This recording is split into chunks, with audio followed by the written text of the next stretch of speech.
Gotta wait. Welcome. Thank you. Welcome everybody to the August 27th meeting of the Town Council. Our first item is a call to order. So Veronica, Councilmember Walter, Present. Councilmember Hefty, Here. Councilmember Flynn, Present. Vice Mayor Taylor, Present. Mayor Haskell. present. We have a quorum. Great. All right, so just a brief announcement for the public. We are going to change the order of the agenda later in the meeting. We're going to move the study session, agenda item number 8A on revenue enhancement up to be heard after the consent agenda. Following the study session, that is 8A, we will review the regular agenda item on number 7A. Which is a report from the Safety and Resilience Subcommittee. This will allow the public attending tonight on the study session item to participate earlier in the evening. So that's the procedural announcement. And then the first item on the agenda is presentations and proclamations.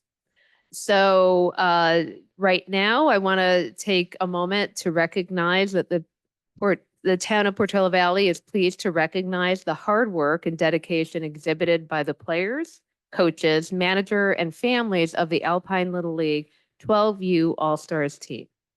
We wish to celebrate and honor the significant achievements of this team and the organization. They were this year's NorCal State champions, Section 3 champions, and District 52 champions, representing Northern California at the Little League Western Region Tournament. The town of Portola Valley and the town council do hereby recognize and congratulate the team on their historic achievement. And we are very fortunate to have several members of the team and their coaches and family members here. And so I want to first congratulate you.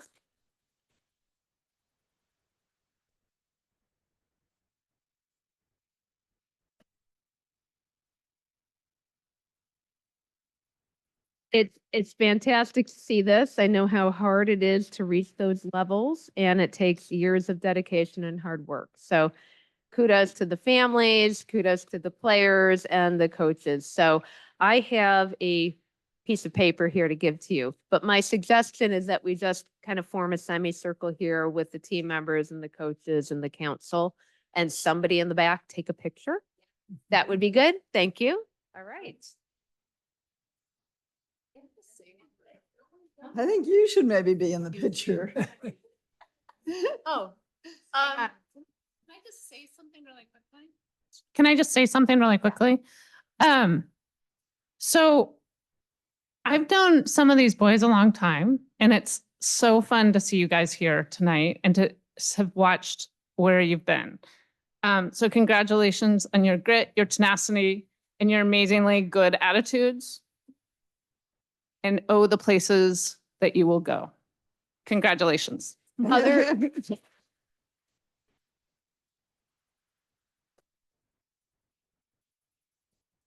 Any other council members, feel free to weigh in, and otherwise we'll go line up and photo opportunity.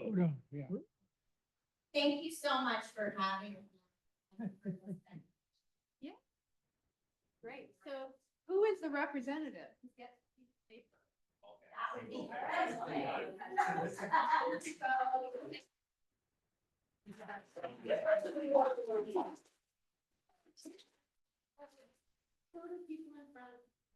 Councilmember Moore.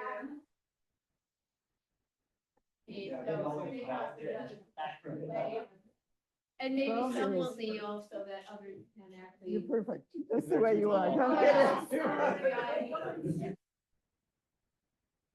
One. 6-1. Yeah, move up in the.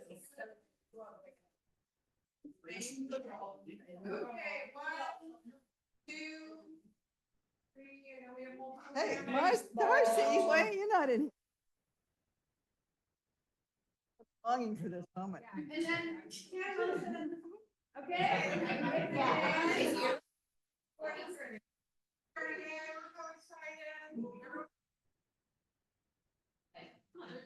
Hands up. Thank you.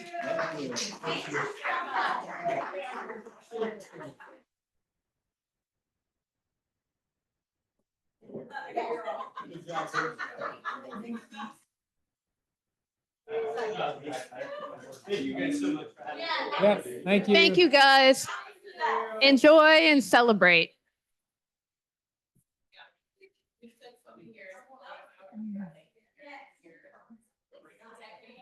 See? It. Thank you. Thank you, guys.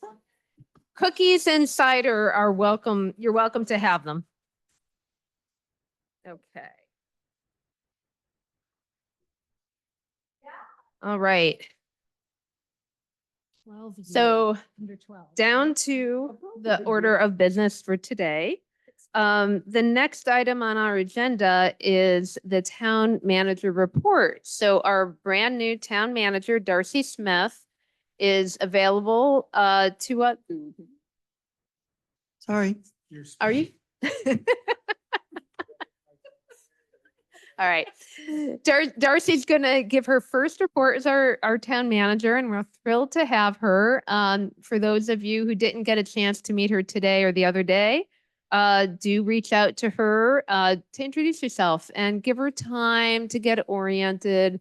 If you're in the member of the public, there's a lot to learn about this town. So I just urge your patience and giving her a little bit of time. But anyway, Darcy, welcome. Yes. Hi, thank you so much, Darcy Smith, your new town manager. I'm so excited to be here, almost as excited as those kids. This is a special place and I value that so much and want to only just improve on what is such a great town. So some exciting stuff is coming up in September. Next Thursday, September 4th at 4 p.m., we have Supervisor Ray Mueller coming to hold office hours with Mayor Hasko here at the town center. But more importantly, that will be followed by the final Portola Valley Summer Concert Series at the town center starting at 5:30. I went to the last one. It was amazing to see so many people out there. And since this is the last one, I would encourage everyone to come out and enjoy the sunshine. But even more exciting, on Saturday, September 20th, we have two fun events brought to you by our amazing Parks and Recreation Committee. The Tots to Zots run starts at 10 a.m. I will be in there. I promise you, I will not win the race, but I will be wearing a Supergirl costume. And following that, for those of us who are able to complete the run, we'll be at the town picnic at 11 a.m. here. And you can register for the run at the town website. More importantly, me and my staff recognize the importance of the annual town finance audits, which are a #1 priority of the town council. So from now on, I'm going to be giving an update to the community every month. Most importantly, yesterday was a big milestone. The fiscal year 2021 to 2022 draft audit and financial statements were reviewed by the Finance Committee, and they had a unanimous vote to recommend approval to the town council. And it will be presented to them at the meeting on September 24th, 2025. So those are online under the Finance Committee agenda packet if you want to take a look at them or watch the video. There was a long discussion with many questions, and I congratulate our amazing finance director, Tony, for all of his hard work. So looking ahead, he still has a lot of work ahead. The calendar, which again, I'll restate every month so everyone knows we're dedicating a huge amount of focus and prioritizing this, is that the 22-23 fiscal year audit is anticipated to be provided to the town the end of this year, December 2025 or early in January. And the fiscal year 2023 audits should be provided in June or July 2026. And then we should have a draft of the financial statements for the last fiscal year of these audits that we're trying to clear through 24-25 by September 2026. We also have to do the previous fiscal year's audits, 25-26 at that point, and it should be completed by then as well. So I know there's a strong interest in having these done in a timely manner, and we're on track. And I think getting the first one done, I will say, was a big milestone for the finance team led by Tony, and they have confidence that they can move forward now in a cadence with these meetings. So that concludes my report. And again, I'm happy to meet with anyone anytime if you want to come see me at Town Hall. Thank you. Thank you, Darcy. All right. We look forward to seeing everybody at those events for the town. It's important to take advantage of the chance to participate in community events. On the next item is oral communication. So these are either comments that are items not on the agenda or that are relevant to the town manager report. We cannot discuss these, but we can take the comments. I'm looking at the schoolhouse and there are no hands raised here. And online, I have the phone number ending in 3056 as the first hand. Hi, it's Dana Breen. I thought I changed my name so you could see my name. Anyway.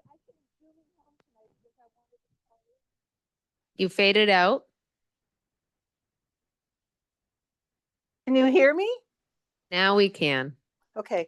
I came zooming home tonight because I wanted to tell you guys about the Little League team.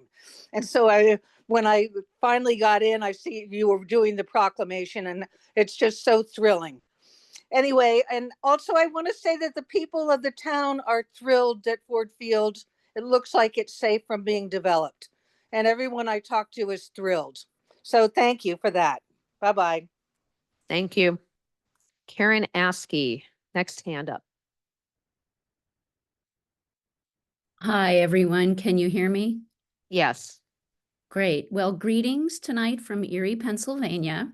I want to say congratulations to our Alpine Little League team and a big welcome to Darcy.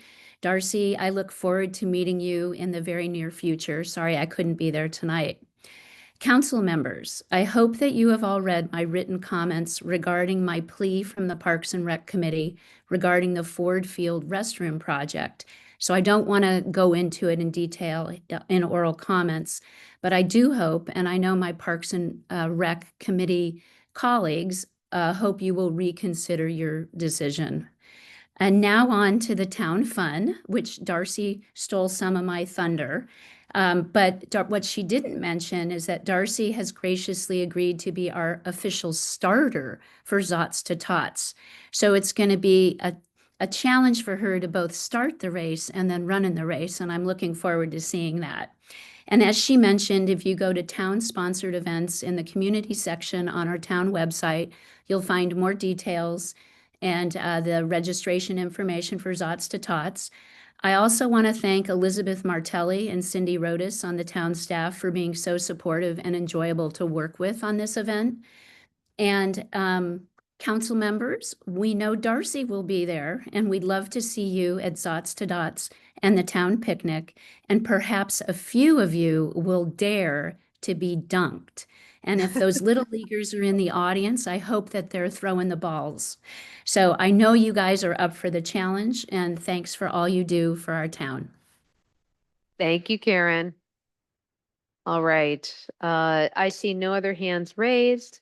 So we'll move on to the consent agenda and take public comment on the consent agenda.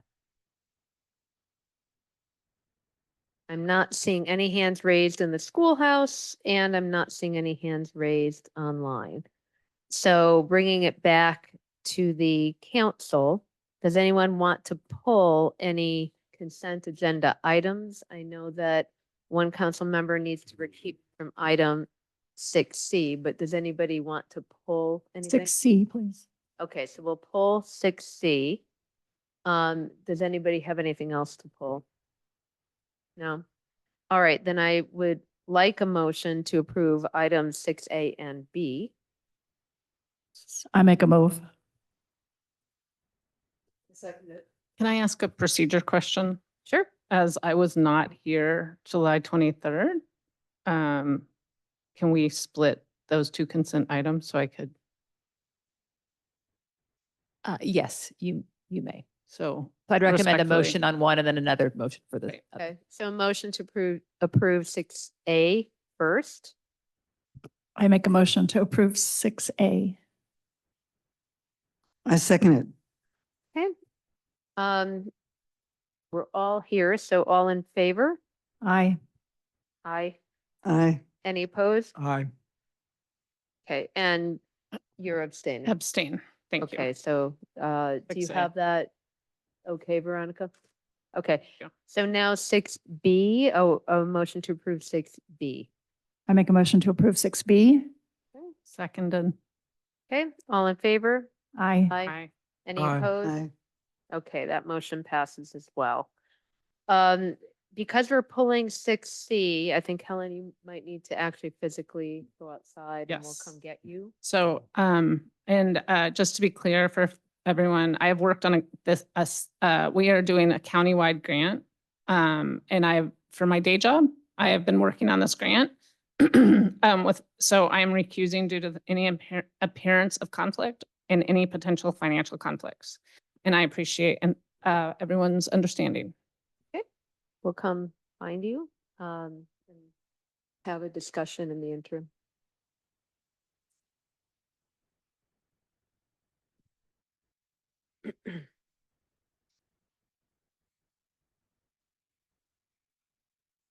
Okay, so Rebecca, what do you wish to raise? So I had a couple questions. At the bottom of page 29, it says the MTC grant is reimbursement based with the California Department of Transportation responsible for dispersing funds. I wanted to understand whether the funds are going to be dispersed during the project or at the end of the project.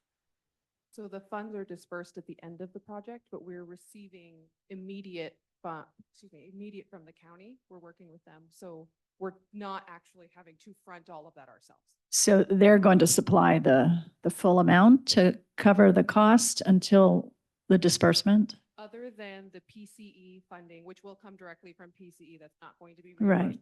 And then the staff, Okay. obviously, we do have the $616 we have to provide. And can you clarify the 58,000 that's coming from PCE? Because I was under the impression that that their rebate was $5,000 per charger. So I'm not clear where the 58,000 comes from. So we worked with PCE individually. So each of the cities that are involved with this grant, we had communication with them, and that was the number they provided to us. Oh, great. Okay. And in terms of timing for this project, do you have a sense of? Because I know you're coordinating with the county and with the Department of Sustainability or. We're hoping by the end of 2026, it might go into 2027.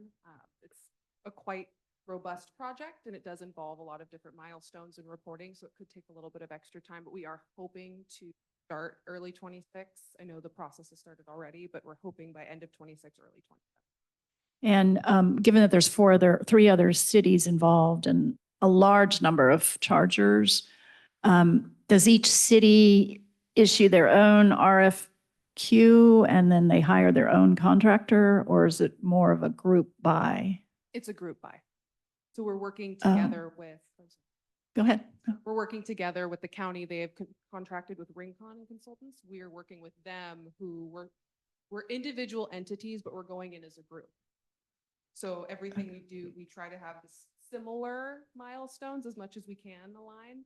Otherwise, we try to work with a similar timeline, but we do RFP, RFQ, everything as a unit. Okay. And then if we're all hiring the same contractor, is there going to be a schedule of which city will get the work first, or they're going to kind of be doing it all at the same time? They're going to attempt to do as much as they can at the same time. Okay. And it also depends on the readiness of each individual entity. If we're prepared before San Carlos, for example, they might kick off with San Carlos slightly before they kick off with us. And then in terms of the billing structure for the actual electricity and what have you, who will be determining that, what we actually will charge? I'll have to check with the consultant and get back to you. Because I know, my understanding is that Berkeley, I think, did a study on their chargers, and they found that they were actually losing on the order of, they were, I think, I don't know the exact numbers off the top of my head, but something on the order of they were taking in 40,000 and actually spending 120,000 because of like the time of use costs for electricity. So it'll be important that whatever gets worked out, that we are completely aware of the cost of the electricity, so the time of use. So afternoon charging is going to have to be more expensive than. And then my last question is not so much 100% related to this, but right now our chargers give 1 hour free. Is that something we can get rid of and just go to charge from day one or from minute one, or? I would need to review that specific contract for those chargers, but I appreciate the feedback and we could take. Okay, great. Thank you. I did have Yeah, also a please. question. Do we have any idea what percent of our automobiles are electric in town, and how many automobiles we have, and whether this is the proper ratio for our town? How does it compare with other communities? Sure. So given our smaller population, we probably wouldn't be as comparable to the other cities such as San Carlos and East Palo Alto. However, based on this grant, they did feel that our town was eligible and we had enough electric chargers that would be necessary for the community and those that are utilizing the vehicles. I don't have a specific number for you tonight, but I can take a look we can find for you. Plus, it's also really geared towards people who come to town to work, who don't have access to a charger at home. So that's something to think about. That would be good. Craig, do you have any questions? All right, I'm gonna, do I have to take public comment again? I already asked for it procedurally. No, okay. So we're going to bring it back to the council. Any discussion? If not, can I have a motion to approve item 6C? I make a motion to approve item 6C. Second. All in favor? Aye. Aye. Can we do it? Opposed? Can we do it this way without calling out, since we're missing someone? Yes, she's not Okay. remote. She's She's not she's not here. voting. Okay. She's not a voting member. Yeah. So, and just for the record, council member, sorry, I'm just, Walter. is recused because of the reasons that she gave before. So she's just not voting at all, not present in the schoolhouse. We will invite her back. She's back, and now we can proceed with the rest of the agenda. All right, so moving on to the study session, item 8A. We're going to have a staff report by Finance Director McFarland. And then we can ask questions and then take public comment. But I do want to emphasize this is a study session. Okay. Tony?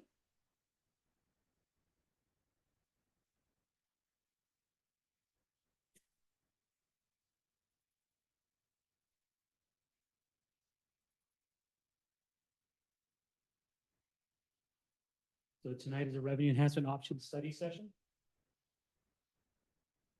A brief overview. This presentation is going to answer some of the following questions. How did we get here?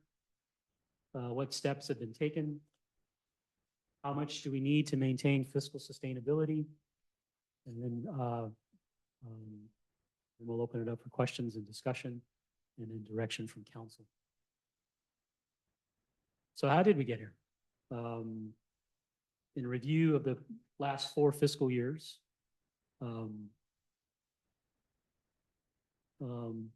our fund balance ending fiscal year 21-22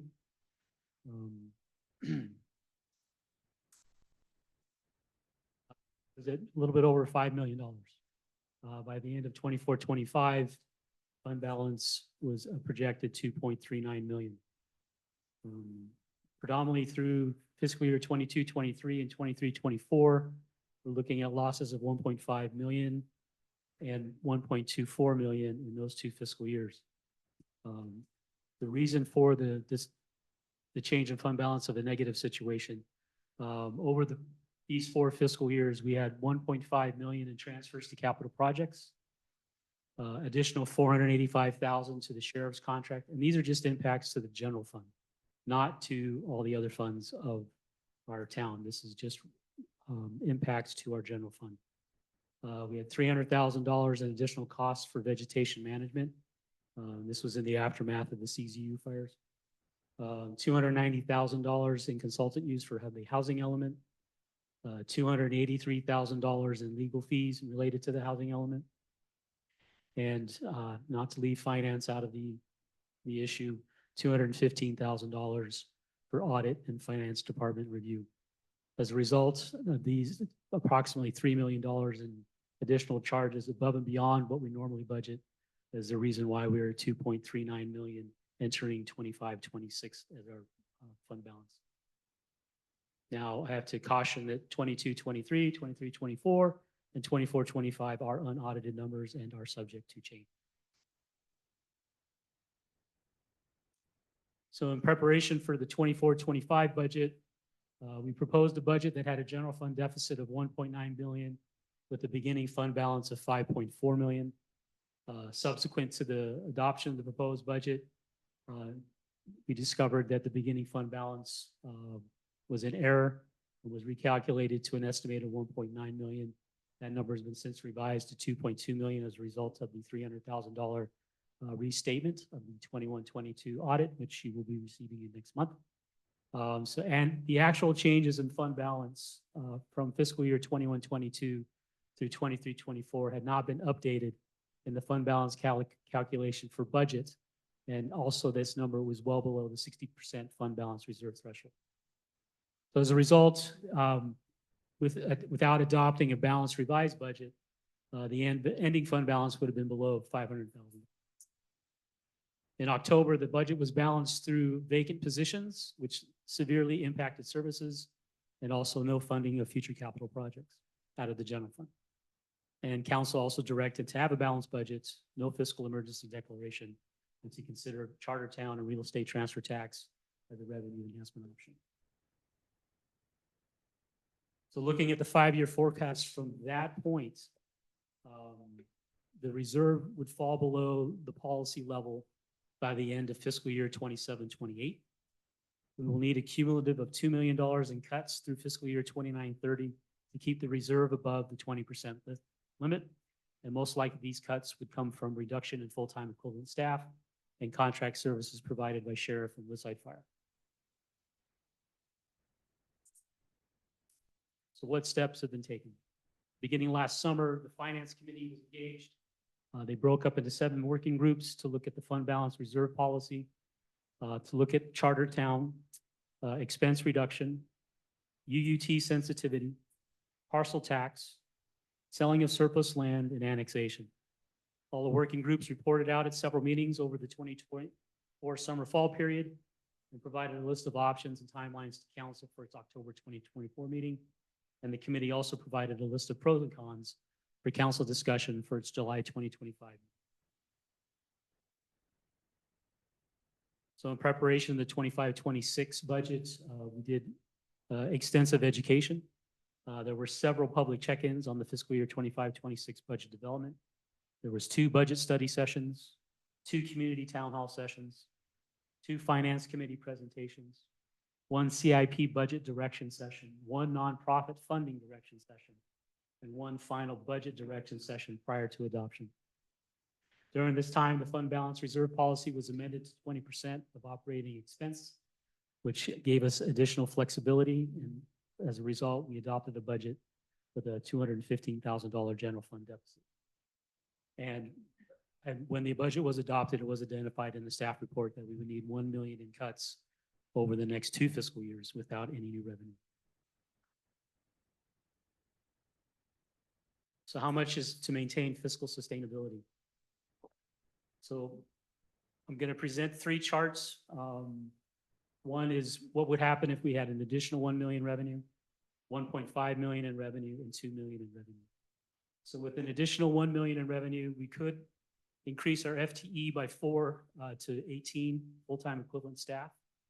This would reduce reliance on consultants, would allow for additional investment in capital projects and maintenance from the general fund, and would absorb increases for salaries and benefits, sheriff's contract, and staff development over the next 5 fiscal years through 2031-32.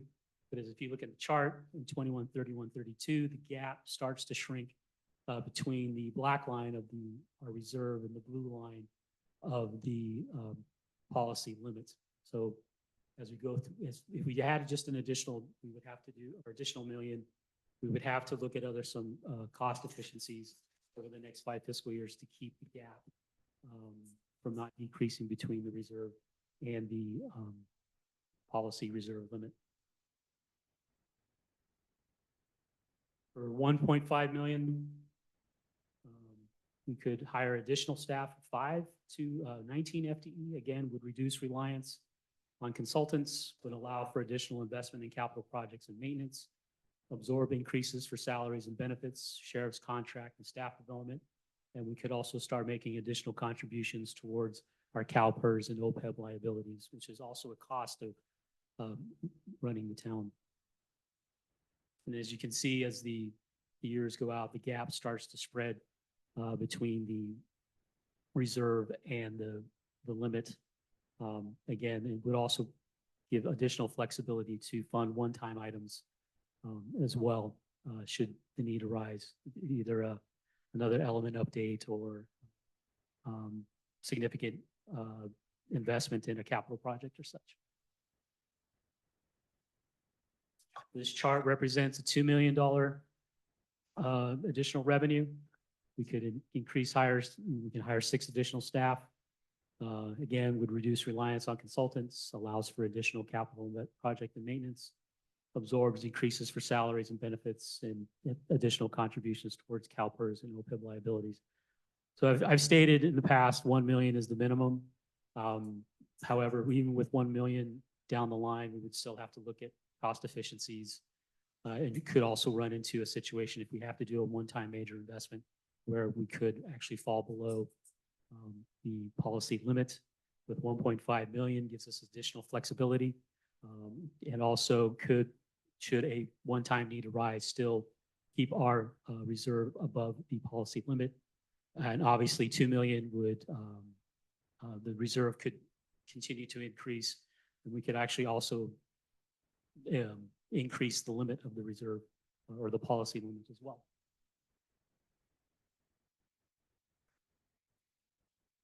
So what are some of the revenue options? One is the real estate transfer tax, and this is derived from the sale price of a home.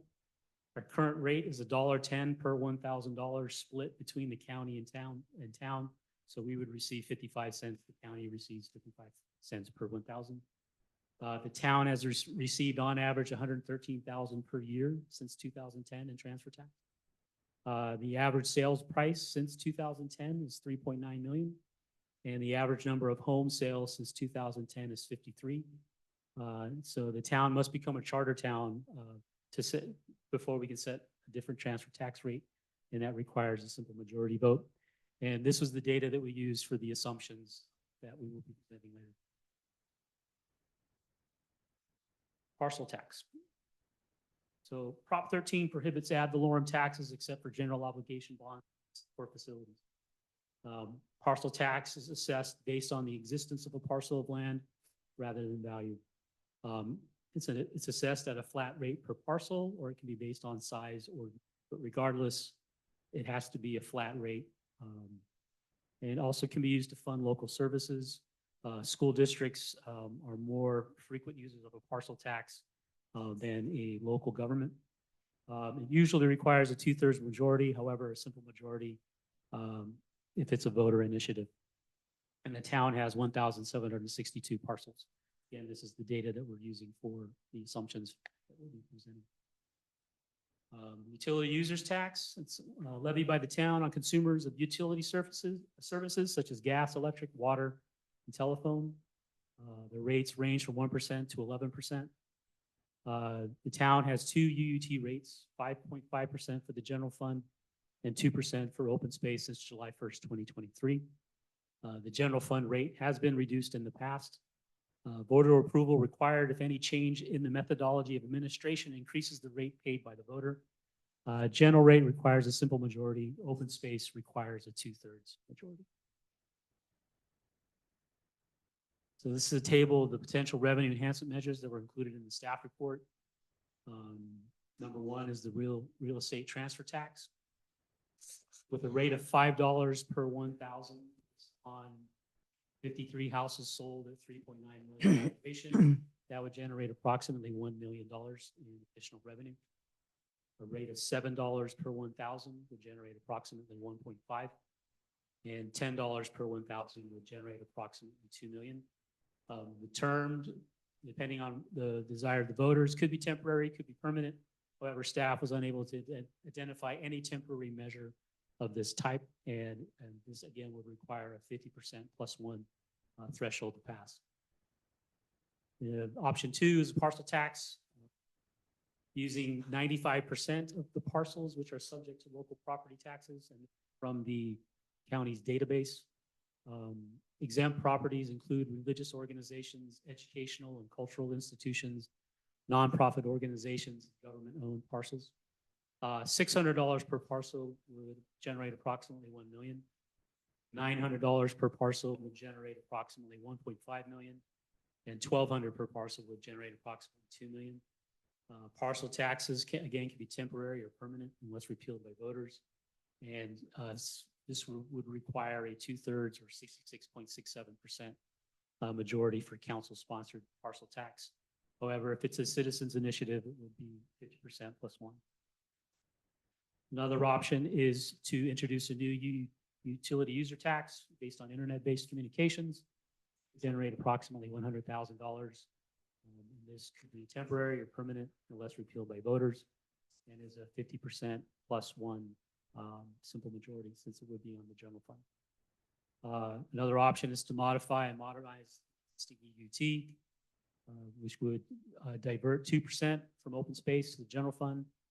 Approximately $327,000 would be generated exclusive of the water UUT, and Catherine can provide additional background on why that matters in relation to Prop 218 in court cases. The term could be temporary or permanent unless repealed by voters. Historically, the town has had reductions in UUT for a set period of time. So 50 plus 1% for passage, assuming the council temporarily suspends the special open space tax on its own, which it may do since state law only requires voter approval for new taxes, not to reduce taxes. Or another option is that we increase the UUT for general fund from 5.5% to 7.5%. And this would generate approximately the same amount of revenue, be temporary or permanent, and would be a 50% plus one majority threshold.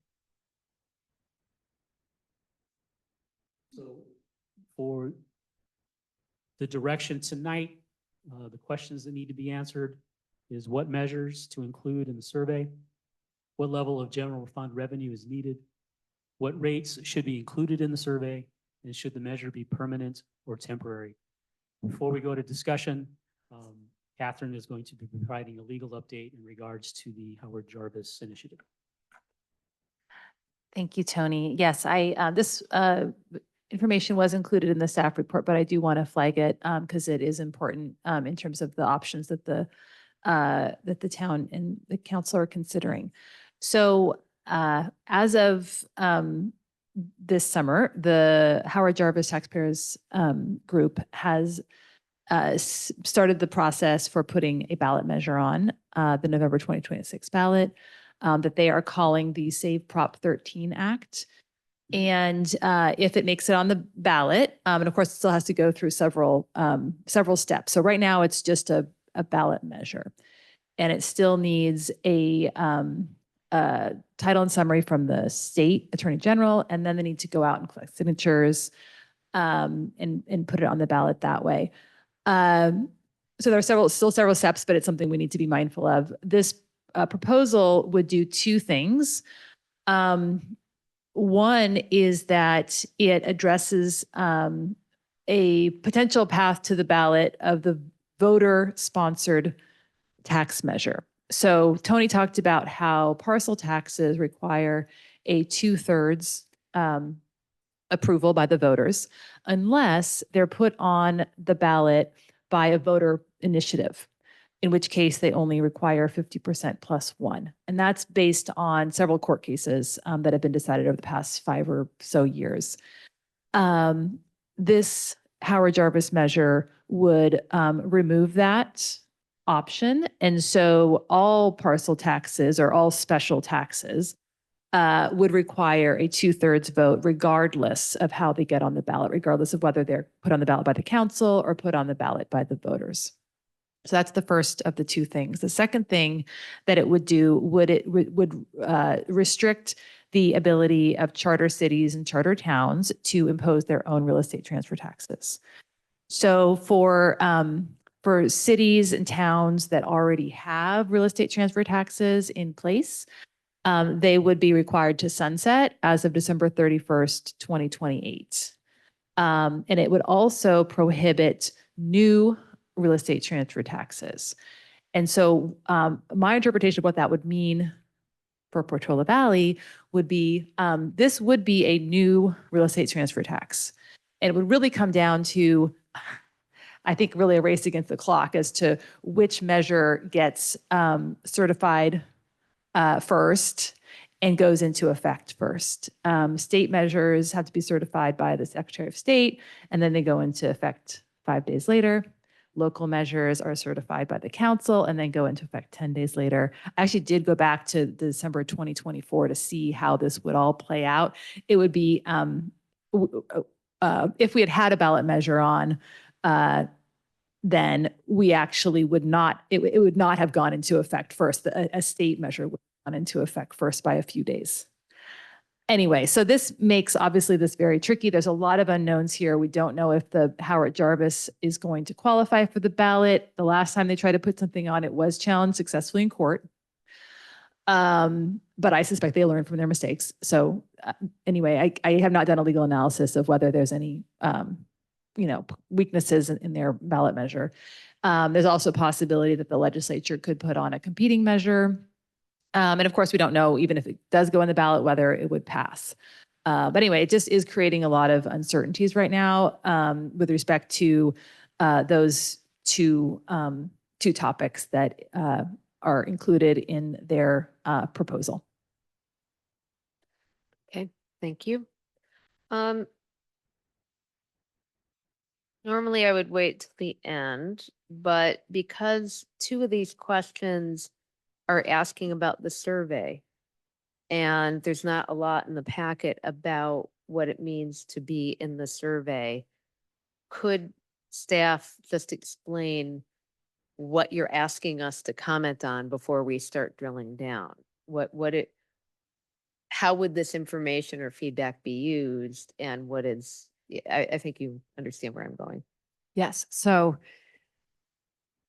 as council knows from previous action, there was a contract authorized to initiate a community survey to solicit feedback on a potential ballot measure. And so what we're trying to do is launch that survey in September.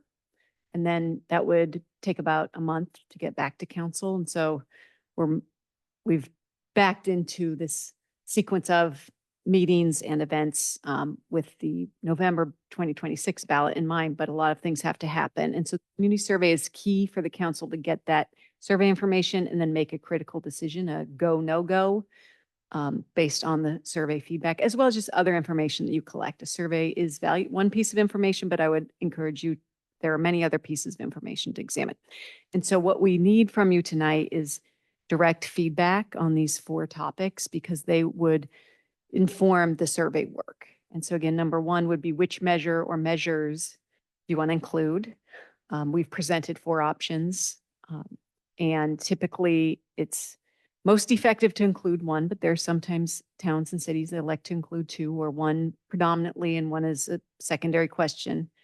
And then local funding needs. And why that is important is because the survey question and the ballot measure will directly identify that revenue amount. It's a requirement to be on the ballot item, and the survey, again, is meant to drive and inform that ballot question.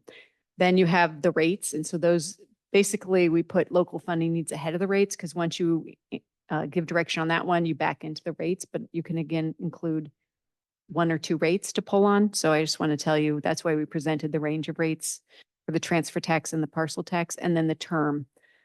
We provided information about the 4 different measures and what tends to be temporary and what tends to be permanent. But it would be good to get that feedback because that can be included in the survey. And I want to emphasize, the survey is just one piece of information. As I said, you can change your mind later on these items. This is meant to be a study session, so no decisions are made. We just need feedback to narrow the survey.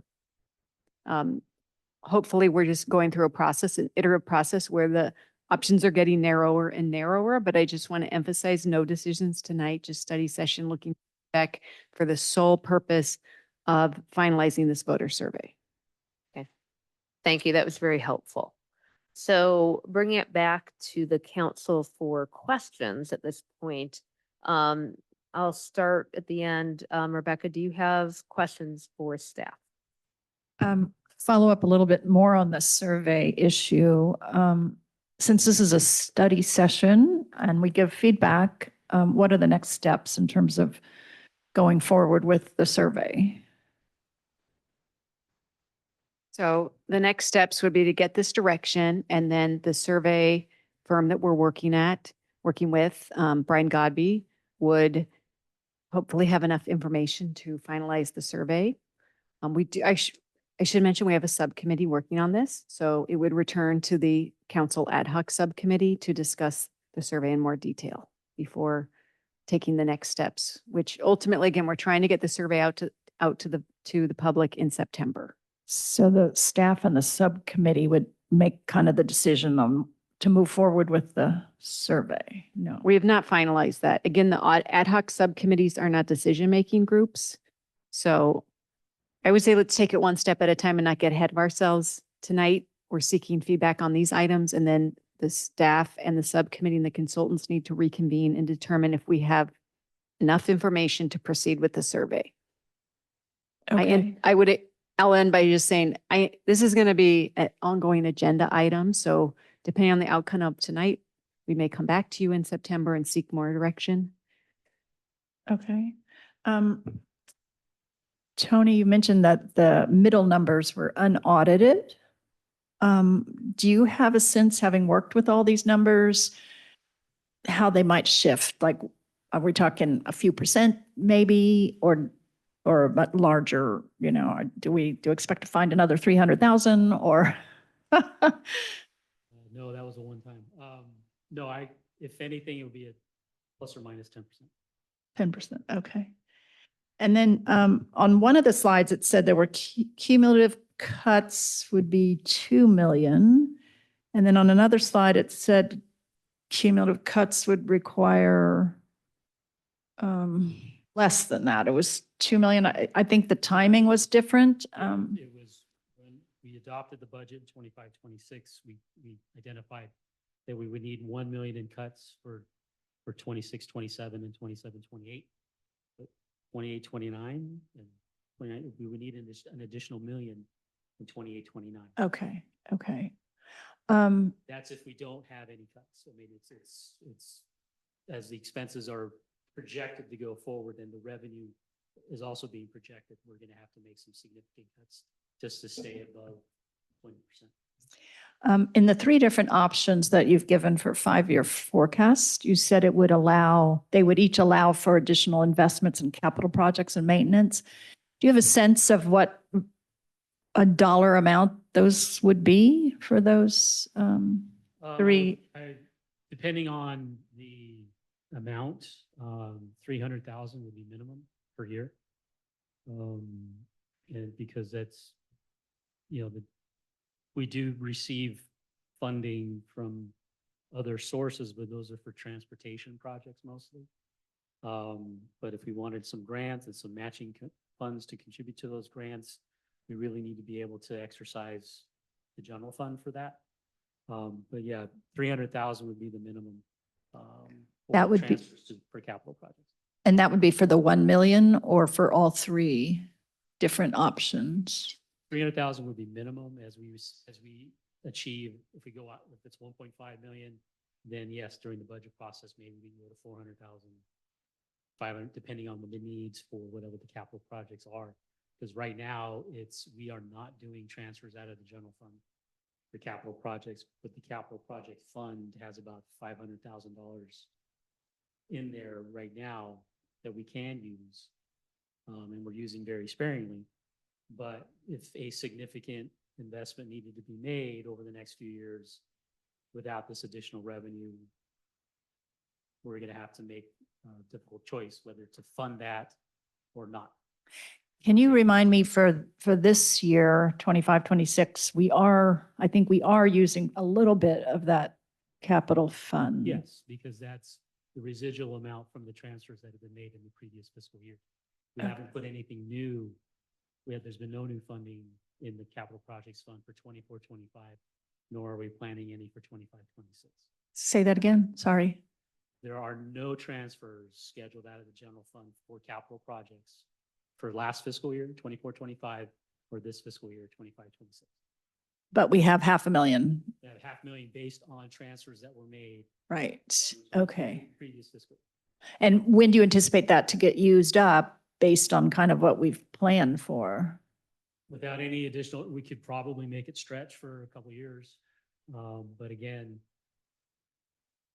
some project could come up. We could have a road failure. We could have a culvert failure in the storm drains that could put that at risk. Okay, and what would you, in your expertise, think would be the right number for capital projects on an annual basis, just sort of in general? That number is always going to be dependent on how much funding we have. Oh, okay. So, I mean, with an additional $1 million, I can safely say 300,000 and not put our reserve at risk of going below the policy limit. And all these numbers that you've generated, do they include sort of the potential results of the fee study in terms of increasing some of our revenues? So they're already incorporated into this. Okay. And then I guess to kind of get back to the Howard Jarvis issue, if we were to move forward with the real estate transfer tax and then the Jarvis thing gets passed, that would put us right back to zero. Is that Likely, yes. And then unless we we actually had could do a special- 66%. Well, no, but if we did if we put this on the ballot, for example, in June, But we cannot because it's a charter city, right? we would need, it would be a special election. So one, it would be more expensive. Also, we would be proposing a general tax, and general taxes need to be approved at regular elections. So normally in November, unless the council declares a fiscal emergency. So that would be the path Oh, to putting it on in June. And then you would, it would be in effect, if assuming it passed, it would be an existing real estate transfer tax. So if the Jarvis measure passed in November, the town would be able to continue the real estate transfer tax until December 31st, 2028. well, okay, 2 years. Yeah. And their issue is to have it something, whatever revenue is requested is 66%, 67%. So if any of our measures got that 67%, would that nullify at all their issues or? No, oh, well, sorry, one of the two issues. So the Howard Jarvis measure addresses two topics. The first is regards to the vote threshold for voter-sponsored tax measures. And so if, for example, the council didn't do anything and the voters went ahead with the voters, I'm getting hypotheticals here, but the voters went ahead and proposed a parcel tax, and it only needed, under current law, only needs 50% plus one, but it actually got 2/3. And the Howard Jarvis measure passed, it wouldn't matter because it would have gotten the 2/3 anyway. But for the real estate transfer tax, the Howard Jarvis proposal is to, what they say, get rid of the charter city loophole. That's what they're calling it. And so regardless of whether it's 100% passage or not, it would not be able, it would, have a very limited, as I explained, it would need to term out in December 31st, 2028, or potentially it wouldn't go into effect at all, depending on when the election is. And can you kind of clarify what, if you know, what their issue is with the real estate transfer tax versus a parcel tax? Why they find one or the other more acceptable? Why a parcel tax for them is acceptable versus a real estate transfer tax? I don't know if I can speak to the Howard Jarvis mindset. You know, I think they see the voter sponsored ballot measure as like a workaround, and that it was actually the courts that decided that the voters only needed the 50% plus one. And so they're basically seeking to reverse that via this ballot measure. Okay. All right. Well, those are my questions for right now. Thanks. Mary, do you have any? Red light. The answer, Still. I don't have any questions at this point. Okay. I talked to Tony today and I feel like the questions have been answered. Okay, Craig? So I guess I'd like to start with the parcel tax. Can you scale those? Can you scale them based on property value? I mean, I understand that they're fixed. They don't increase year to year, but I mean, can I have a parcel tax that's a certain amount on $2 million and a different amount on $4 million? It's whatever, if you use it per acre or per parcel, it's the same amount. What? So could you do it on a per acre basis? Yes. Okay, so you could scale it. So bigger, larger properties could pay Pay more. more, yes. Okay. And then in terms of reducing the UUT, that doesn't require a vote. That's a council action.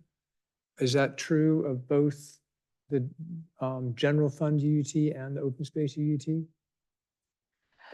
So the proposal to temporarily, So I'm You- asking. you're slightly not different, asking- but I'm not really, not asking I'm that. asking indirectly about that Okay. question specifically. So I just want to understand if I mean, and for instance, like, let's assume that the real estate transfer tax passes and we don't get caught up in Jarvis, but we were deciding, okay, we're going to reduce the UUT as a consequence because we now have this other source. Can we do that, or does that require a vote of the? yes, you can do that. Okay, so the council can reduce either of them, both the open space and the. Yes. Okay, perfect. Thank you. So then, Tony, on the policy limit was 60. We reduced it to 20 after a long set of discussions that I was part of as the liaison with the finance committee, and then it came to the council. Do you know what Woodside and maybe Los Altos Hills do, just as a, I'm trying to think, like, what is a reasonable number for that reserve? You know, I get it, you know, it's one thing in business, but you know, the town potentially has some large liabilities that could show up kind of overnight. You know, like you say, if a road washes out, that's not an insignificant cost. Yeah, so the finance committee based their recommendation on GFOA best practices, and GFOA was 2 months of, so about 12-13% Okay. was, but I have not looked at Woodside's reserve level. So I don't have that number off the top of my head. Okay. But again, the finance committee's research was basically based on best practices, GFOA, Government Finance Officers Association. So it was about 12-13% was the recommended. And they've also written many white papers on actually rethinking the reserve. And do you have any sense for whether they include some kind of risk factor? Because, you know, I think a place like Portola Valley has a lot more natural hazards than a place that's sort of down on the flats. I mean, subject to sea level rise, but so this is just an average number, or is this a more, you know, sophisticated analysis? Well, that was best practices ongoing, but they've recently been revisiting the fund balance reserve, and as I said, they've been issuing some white papers on it. Okay. Yeah, and it is taking a more nuanced look at what the reserve should be funding.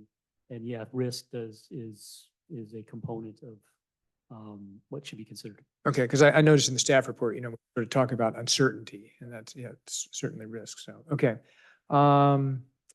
And then I guess, Catherine, to you, you were talking about certification, and if ours was certified first, then in theory, it's existing and it would last for 2 years.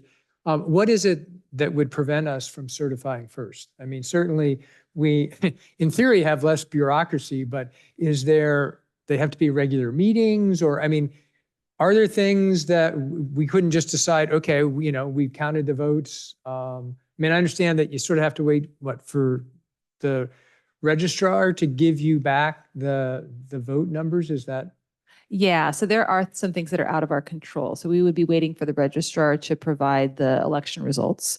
The council could schedule a special meeting, though, as soon as it got those results and certify them. And then there's a 10-day waiting period before the ballot measure would go into effect. Okay. And then I guess the other thing that's kind of outside of our control is how long the Secretary of State would take to certify those results.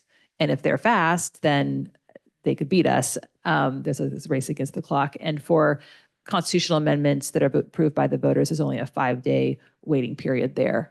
So, like I said, we've kind of done, I've done like an analysis of 2024, but I have not looked back to see if I can make any major conclusions about how long the Secretary of State typically takes. We could go back and look, Okay. for various elections. Yeah, I'm just trying to understand if the last time nobody was in a rush, so it's just Right. whatever it was, and that's fine, but then it's sort of a flip of a coin versus if we're making an intentional effort to get it done, whether we could get it done, because that seems like an important part. So, okay. I think that's all I have for now. I mean, there's obviously in the staff report, you guys, and you sort of didn't mention in the presentation, but there's a whole bunch of areas of uncertainty and then additional services and capital projects, but I assume that we'll talk about that in discussion. That is a good question because there's 2 areas in this report that say, here's the feedback we need. One is the list that was projected here, but there's this other section that says staff is seeking input from the council on the following: appropriate level of public safety services, evacuation and readiness, wildfire preparedness, capital projects, level of planning services, unfunded state mandates, general level of public service, and bolstering reserves. And when I was reading this, I was thinking that was probably outside the sphere of tonight. You aren't prepared to present to us on that, and I'm not expecting that. But maybe you can clarify what you're looking for us on those topics, or are they going to come back maybe in the future and you're just teeing it up for a future discussion? Yes, it's the latter. We're teeing it Okay. up for future discussion, and Tony touched on it on his presentation at the 3 different levels of annual revenues, what some of the implications can be. But no, tonight, study session only. We need direction on the 4 items for the community survey. What we wanted to do was just introduce you to various funding ideas that have arisen through what we've heard and from what you've discussed in the past, just to give you some ideas of what the funding could be used for. And then Tony articulated it, I think, pretty well in his presentation at different levels, but no decisions tonight. And we want to keep this at a high level, focusing on the feedback we need around the measure, the local funding needs and the rates, and then the term, so that we can get the polling done. And I want to emphasize, really, until the money comes in, there's no budget decisions. So until the money is coming in and Tony presents you, potentially this would align with the mid-year update, or it would be in the fiscal year 26, 27, no, 27, 28. Yeah. So we're a long time out. But I think what we wanted to make sure you and the community understand is that we have made a lot of cuts, and we have areas that the town council and the community and the staff knows either have little or no funding. And some of them are important items, so we want them to be on your radar as you answer them. What I think is one of the key questions tonight, which is, what is the level of annual revenue, $1 million, 1.5 or 2 million do we need? That I'll be honest, is a big question. Mhm. And again, we can poll on 2 different rates.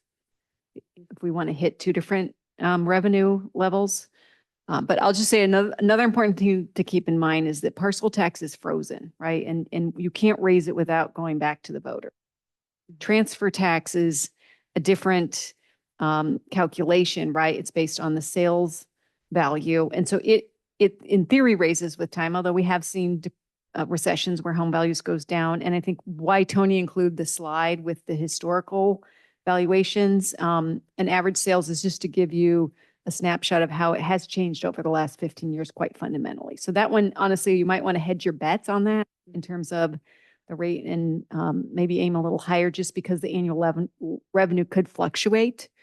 And what I think Tony would do is if we have a good year, he'd put more into the reserves. And then if we have a bad year, we'd pull more out. But that is a revenue source that has more volatility.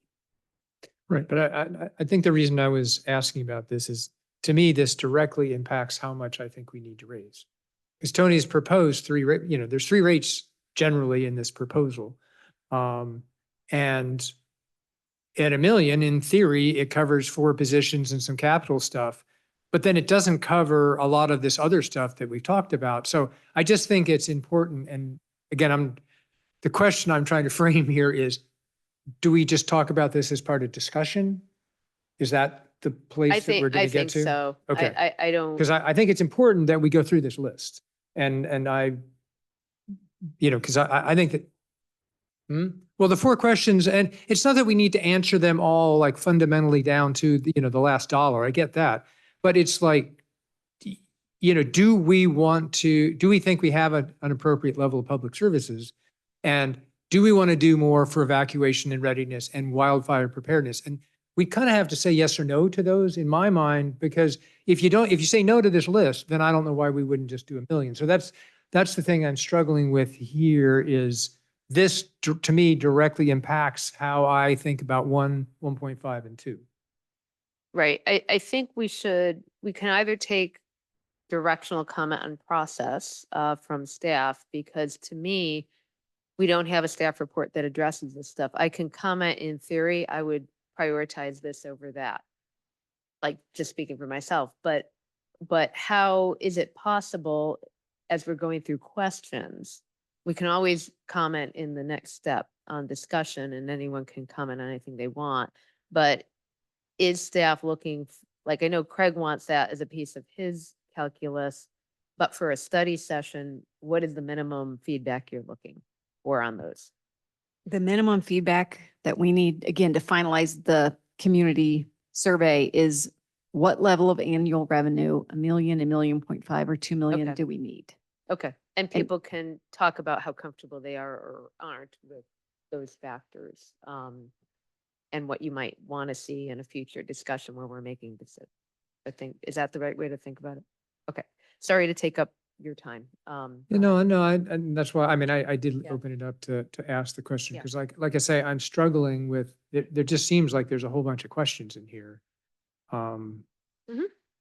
That I guess the council's going to answer rather than staff. Maybe that's the right way to think about this. So I guess we can do that during discussion. Helen? Thank you. I'm going to go through a couple of my questions here. First of all, towns, cities, our 2 sources of revenue are commercial sales taxes and property taxes. So my question is, why does Portola Valley only receive 7%? What's our history of that from the county? Well, you can thank Prop 13 for that. When Prop 13 was passed, Portola Valley was considered a low tax city.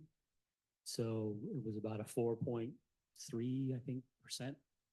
So when Prop 13 passed, that locked in our property tax rate or our allocation from the assessor's office. Subsequently, since then, there have been a lot of maneuvering by the state legislature, and then they created the T allocation, which is a tax equity agreement, where the low tax cities were brought up to the minimum of 7%. Our San Mateo County Assessor's Office was not distributing that correctly, and so Portola Valley, and I believe 3 other cities or towns sued to get the assessor's office to bring us up to the 7%. It's not quite 7%. It's like 6.999999 something percent. They just don't want to give us 7%. But it's, and the other factor is that we are on a teeter plan, which means that the county will give us what the assessed value for secured property tax only. So whatever the 1% calculation is for our assessed value on secured property tax only, the county will give us that. Unsecured property tax, the county will only give what they collect. And then there's the homeowner's property tax relief, our HOPTR. Again, that's only what is collected. And then the other 2 factors are VLF and ERAF. And we all know the VLF struggle we go through on an annual basis. And then ERAF, it's all based on what the schools do, but we won't know what ERAF is until April or May. But, you know, we were a low tax city prior to the passage of Proposition 13. And that's the reason why we only get in the minimum of 7%. Plus also, we also don't draw on a lot of services from the county. And we also don't have our own police service, our own fire services. If we did, then we would be receiving a higher allocation or distribution of property tax. Great, thank you. As long as I mean, obviously tonight we're discussing revenue enhancements and a ballot measure. Mhm. But other revenue sources that I've wondered about, we don't receive revenue from any short-term rentals, right? No, we do not have a TOT in place to do that. Right. And other areas like Neely Winery has a cap of 75 people per week, I think. Mhm. And Alpine Inn is like 400 per hour, right? Or like they have a lot of people. Obviously, we have a problem because of their popularity, but other sources of revenue. Right. I'm just but bringing up. What specific revenue are you talking about? Because Rosati's Yeah, get and- sales tax from Rosati's. Are you talking about the, Sales tax, like potentials. yeah, Right. Rosati is our largest sales Right. tax provider. Right. And I don't think we probably have many opportunities for others, so, We only have 1% commercial base in our parcels. right. Okay. And then in terms of the other 12% that, you know, we have 87% of parcels are residential, 1% are commercial, the other 12%, of the other 12%, how many of them are not taxed? So Right? There are 83 parcels that have a net tax value of 0. And so, yeah, the Stanford property is actually taxed. But Woodside Prairie, the school districts, some of the parcels owned by Cal Water or government owned have a net taxable value, and there are some homeowner exemptions where it is a 0.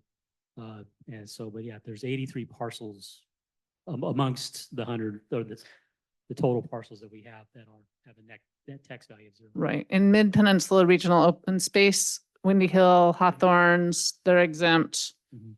The, And then Menlo Sanitation District has a small parcel as well. okay, thank you. Parcel taxes, my understanding, my familiarity is that people can be exempted out of parcel taxes if you write it into a parcel tax, like, Yes, if you include it in the ballot measure, yes. okay. For transfer tax exemptions, it's a little, There are no exemptions. None, It's generally. when the property is sold, there is a transfer tax assessed. Great, thank you.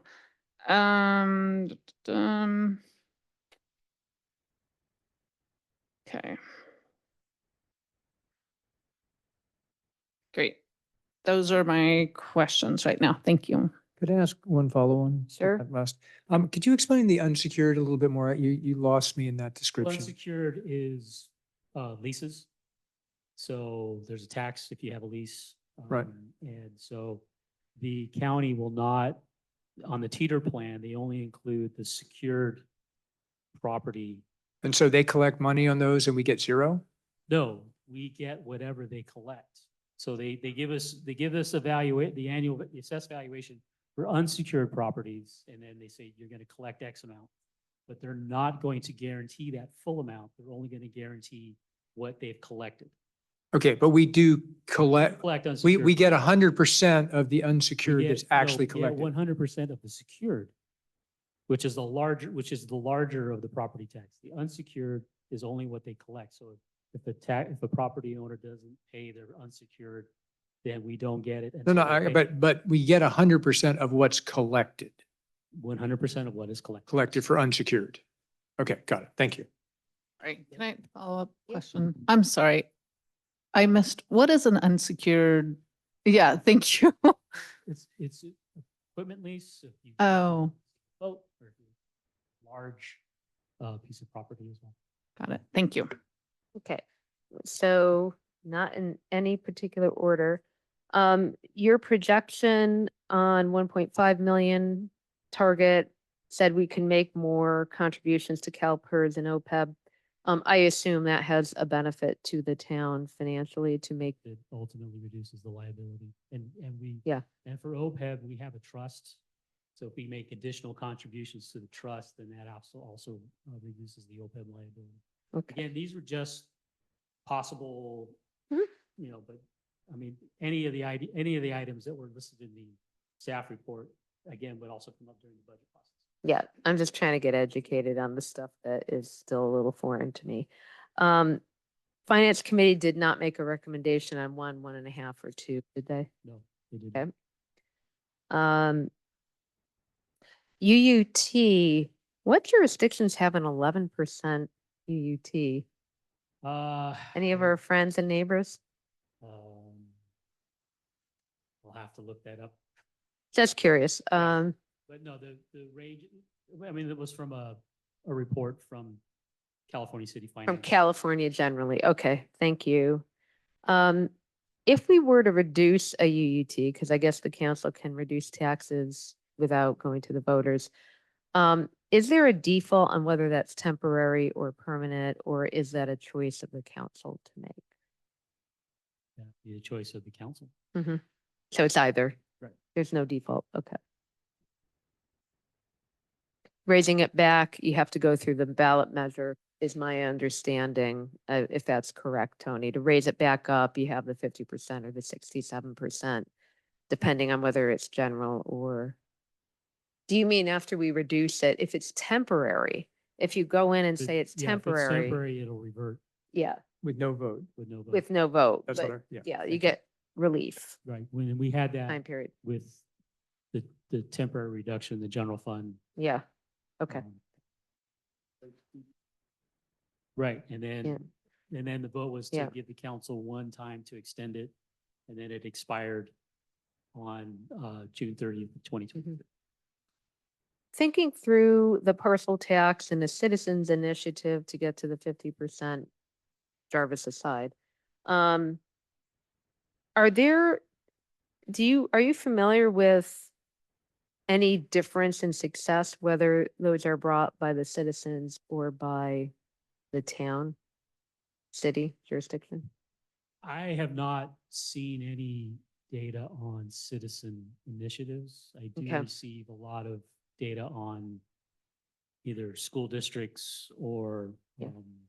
local agencies.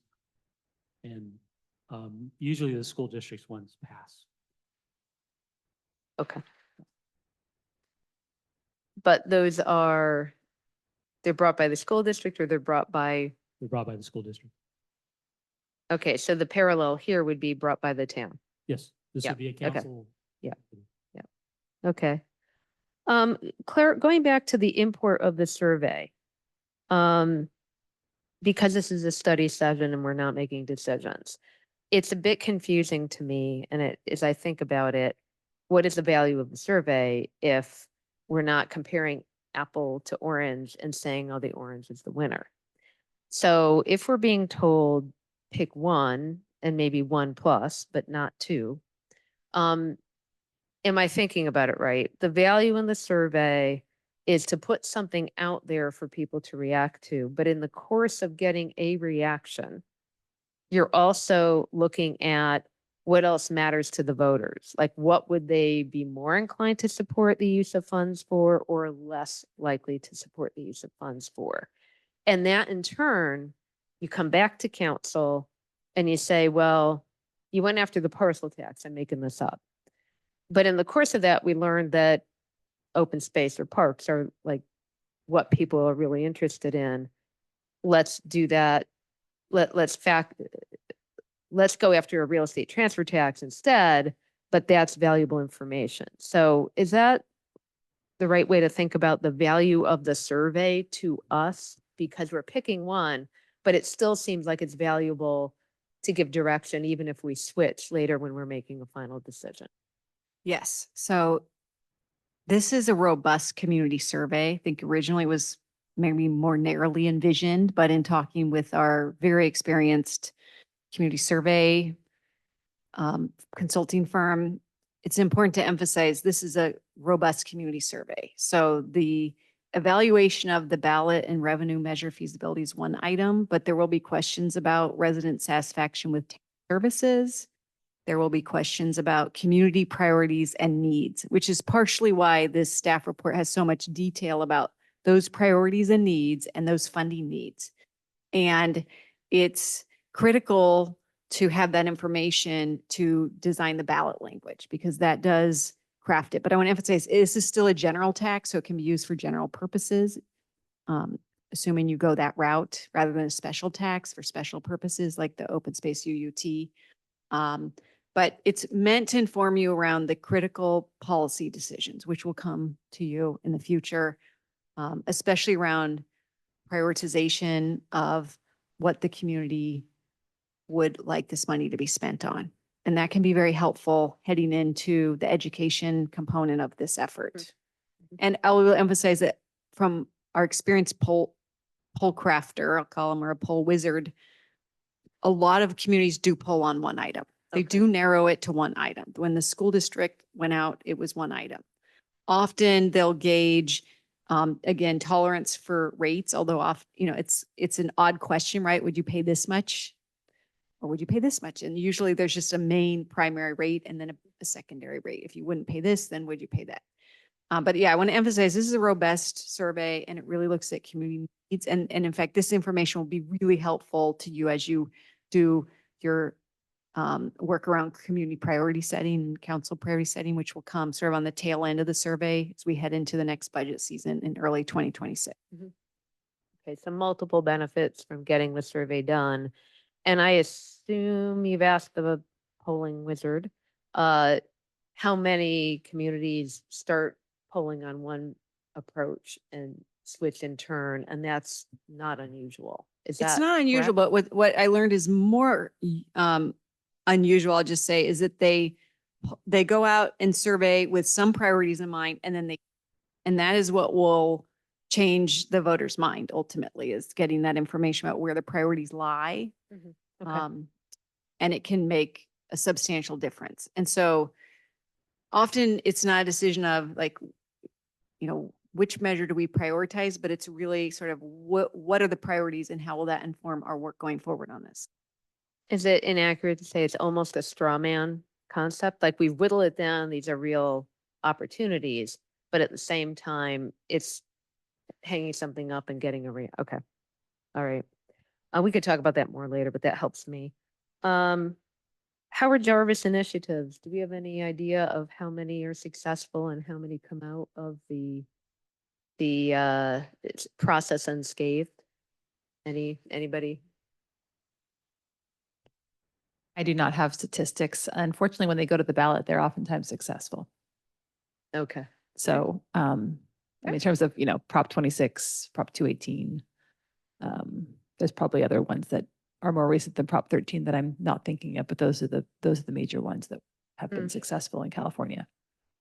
Okay.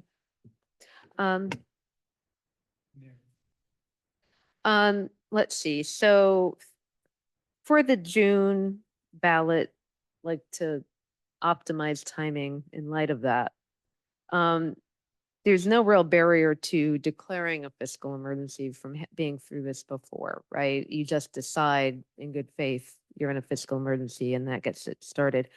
But if you back that out, and I'm not an advocate, I'm just exploring here. What is the timeline to even start that? Like, do we even have that as an option? You're saying, yes, Darcy, it's, if we wanted to explore that, we still Yes. could. So the last attachment in your staff report is a draft calendar. Just important to note, if you do proceed with the transfer tax, you'll need to also initiate the process to become or present on the ballot the draft charter, and that requires 2 public hearings, which are 30 days apart. And so in our schedule, we've teed those up for April or May with the last public hearing in June, but we could back this all up and make the deadline. It just would be much more compressed.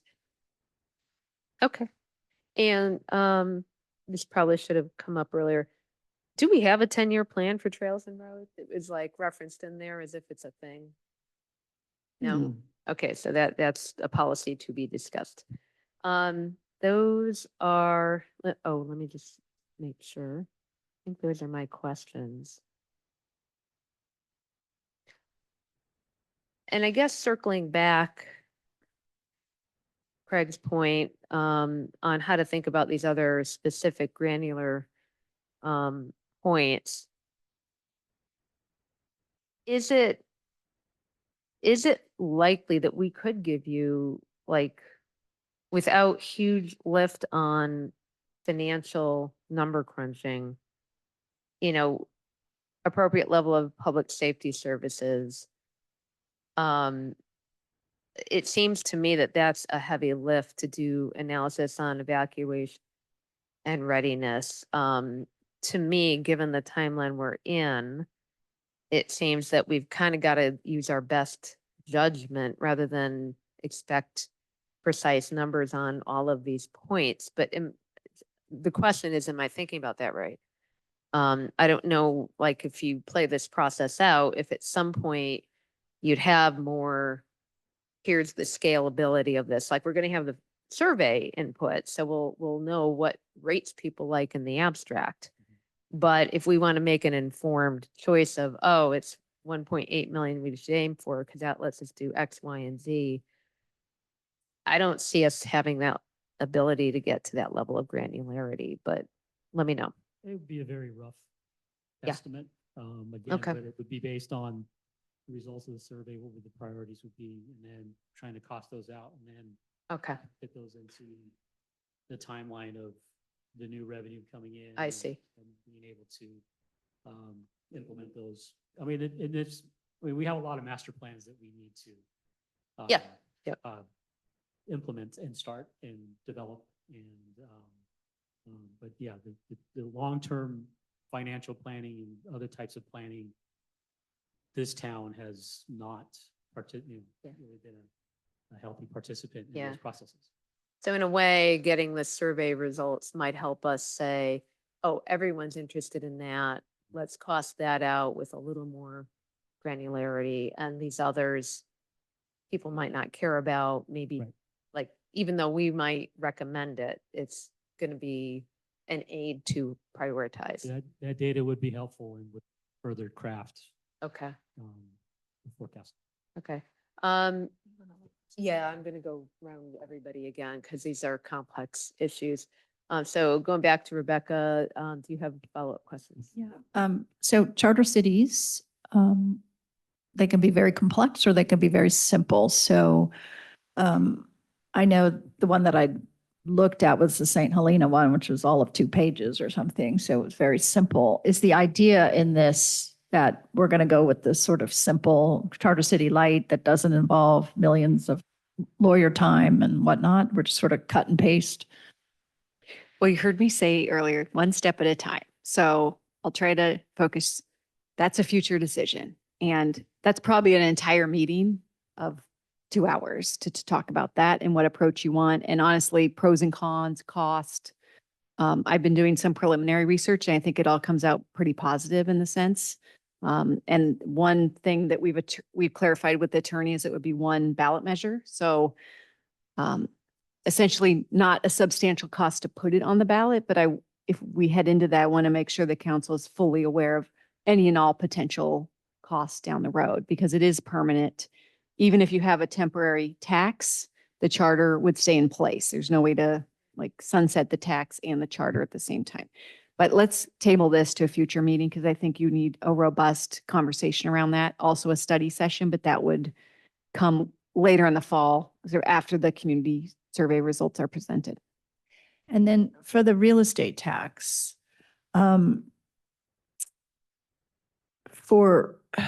is there a way to word it somehow that, and I guess my concern is somebody who bought a house and then a year later paid the tax and then a year later needs to sell the house. So they're going to get hit with another huge tax. So is there some way to put it in place where maybe that wouldn't happen for a certain, if it's too close in terms of timing? So in the packet, there's some footnotes. I know footnotes are often overlooked, but I did do a lot of research around this, and the county has a great website about transfer taxes because there are other cities. San Mateo has a transfer tax and more cities statewide. But typically state law governs this. There are certain exemptions carved out, as Tony mentioned, but typically there's no way to make special exceptions. And it's important to note that there's going to be a lot of questions about the actual mechanics of the transfer tax and how that works. We are working on a staff FAQ that we'll put out to the website and to the community as this progresses, because I do envision a huge amount of questions about the actual mechanics of it. But so many other cities do this, and it's governed by state law that we will obviously respect those laws. And I would also say that the ballot language is limited to 75 words. So the more creative you get with, oh, could we carve out this? Or, oh, could we have multiple rates? You're taking away from words that could be used on your priority language. So I would just caution you around, there's an art of keeping this simple. And so any exemptions, any different rates, any different terms, those take away from the 75 words. Okay. I think that's it for right now. Yeah. Okay. Mary, anything else? Well, I did have a question about the survey and whether we're capturing things like how strongly residents feel about local control and local financial health. I mean, so if we could possibly get that in our survey, because that's going to be the key to whether the charter city passes, the idea of a charter city passes, and getting people to associate those two concepts, local control, financial health, and charter city. So I don't know, I mean, I think that's an important, if we can, Mary? can we capture that in the survey? Yeah, so a typical survey question heading into something like this is again around priorities. And so the community, for example, would be asked, do you support establishing Portola Valley as a charter city, like other cities, Palo Alto, Mountain View, there's a San Mateo, Redwood City, giving us more local control over town affairs and local funding needs. And often there's also language about ensuring it remains local and not subject to removal by the state and federal government. So yeah, that is an important piece of the survey. Oh, good. Okay. Thank you. Craig, anything else? I was just going to clarify. So on CalPERS and the OPEB, I mean, that is an unfunded liability. So, in your 1 million, you weren't putting money into that, but eventually the town's going to have to put money into it. It doesn't go away. It's not a bonus, right? Right, it's pay as you go, but it's the unfunded portion of it is what the net pension liability is. We do have funding because we do contribute to CalPERS Right. on a monthly basis for the retirement. And they had a very good year investment wise. So that will also reduce our pension liability as well. But it's not fully unfunded. There is a gap. It's about 80 to 85% funded. Okay. And then the OPEB, we have a trust as well. Right. So we are funding our liabilities. We just don't have it 100% funded. Right. Right now, it's an unfunded liability and it's unlikely it's going to go away. I mean, if anything, it's likely to get bigger, right? Yes. Yeah. Okay. I mean, But that's why from time to time, cities would contribute an extra amount when they can, which helps offset or which helps reduce the liability. sure. But if we go with $1 million, we're not making any contribution. That was only at the 1.5 level. So yeah, I just wanted to be clear that by not contributing to that, we're leaving this hanging out there as a liability. I want to make sure I understood. that. Yes, but there are other factors that weigh against the liability as well, not just our contribution. There's Well, their investment returns. Sure. It's this, Any change in the assumptions that they have also has a direct effect on the liability. right. So it affects the size, but it doesn't affect that it exists. Yeah. Thank you. Helen? So 2 questions. Just to be clear, we talked about for the parcel tax that it could be on a per acre scale. Could we also do a per square foot scale? That would be difficult to determine because it's per acre parcel. Hmm, And then, but I mean, yeah, you could probably do the conversion. How many square feet are in an acre? 44,000, Then you're getting really granular. right? Okay. But is that your question, or were you asking on a square footage of the house that's on the parcel? Yeah, no, I was actually asking about the square footage of the house. Yeah, which is not, It's the piece, it's the land. It's the parcel itself. taxes. Yeah. Okay. Thank you. My other question, obviously, we're paying for 200 people to be surveyed, and we keep talking about like, it's gonna be very hard to survey apples to oranges, which we've got in front of us, some apples to oranges. But could we split it 100 questions on an apple and 100 survey 100 people for the oranges, right? And see what we get. Like, I know statistically with 2,000 voters, we'd get more statistically accurate with more surveys, but I'm just wondering about that possibility. So you can do whatever you want. It's your survey. You're the drivers of this, but best practices would warrant not doing that because the margin of error grows, it doubles when you take 200 and you split it into 100. And so especially when you're looking at measures where one might be 50% plus one and one's 2/3, you're going to end up with useless information. Again, you'll have the priority setting, which is helpful, but not knowing which measure to proceed with, which is really the purpose of this exercise, and then learning how to best craft the messaging and the education piece if you want to proceed, that's pivotal. And if we were a huge city with a lot of voters and we were looking maybe at 2 measures that were both simple majority, then it might be useful because you might see a spread of over 19%. One might be at 51% and mine might be at like 60 or 70%. But here we've already got very different measures we're looking at. So my advice is to pick one, proceed with that. And I know that's hard. And if you can't arise at the decision tonight, we can continue this and we can delay the polling if you need to for 2 weeks. But just know that the intent of the survey is to give you the information that you need to make the next decision, which will be before you to then proceed, go or no go. So I just want to make sure you're teeing this up to get successful information. And I would discourage you from doing that because I just don't think you're going to get useful information and then we'll be right back here. so Well, isn't there a question? I wanted to add Is a it little related to rele- just what yeah, was, okay. because I don't think, didn't feel to me like it necessarily got clearly articulated that Judith asked the question about kind of what we get out of the survey and you gave a sort of good answer. But the other thing you get out of it is for this survey question, what's the percentage it's likely to garnish in terms of votes? And it's that number that we're talking about. If you start splitting populations, that number basically disappears.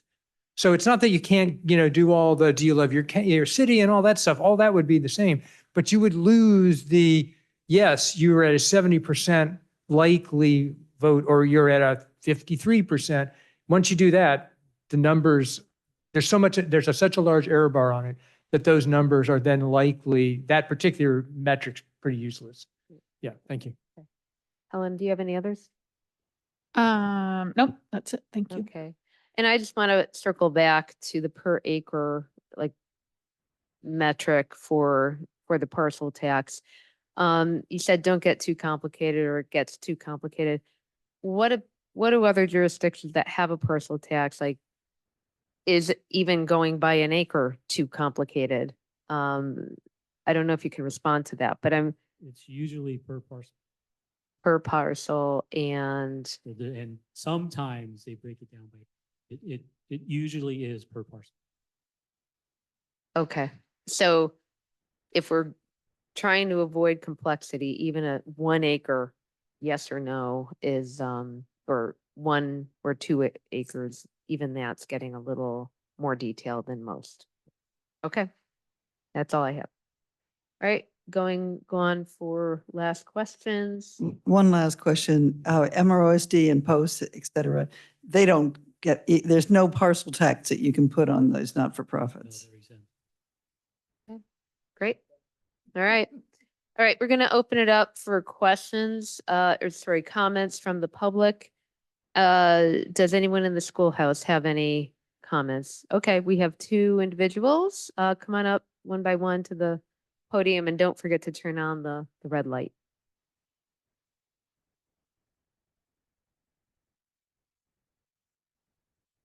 I think it's on.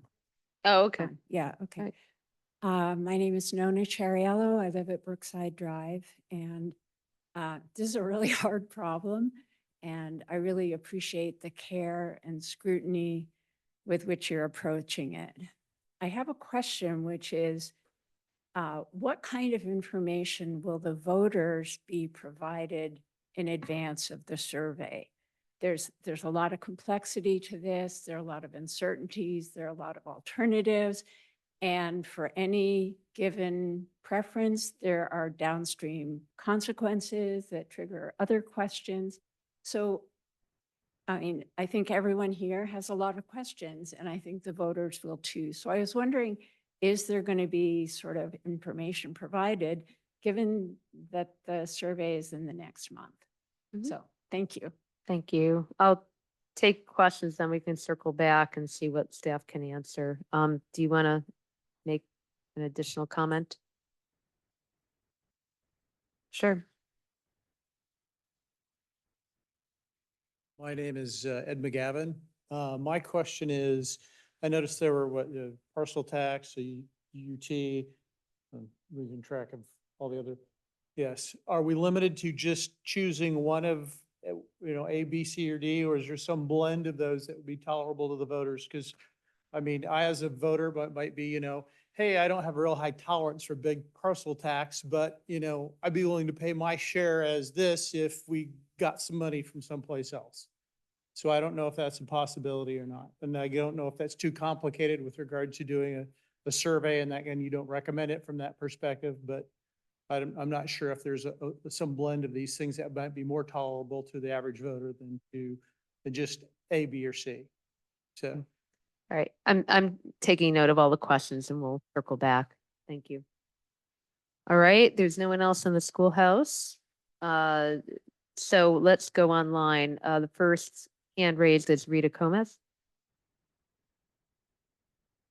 Hi, thank you for taking my comment on this really complicated question. And I'm sure I'm going to sound like a broken record, but I really hope that while we're surveying people to figure out how much more money we can get out of the residents of our lovely town, that we also have a question on there about our past audits and finance stuff. And if the residents feel that that needs to be addressed and taken care of before we start spending money to put something on the November 26th ballot.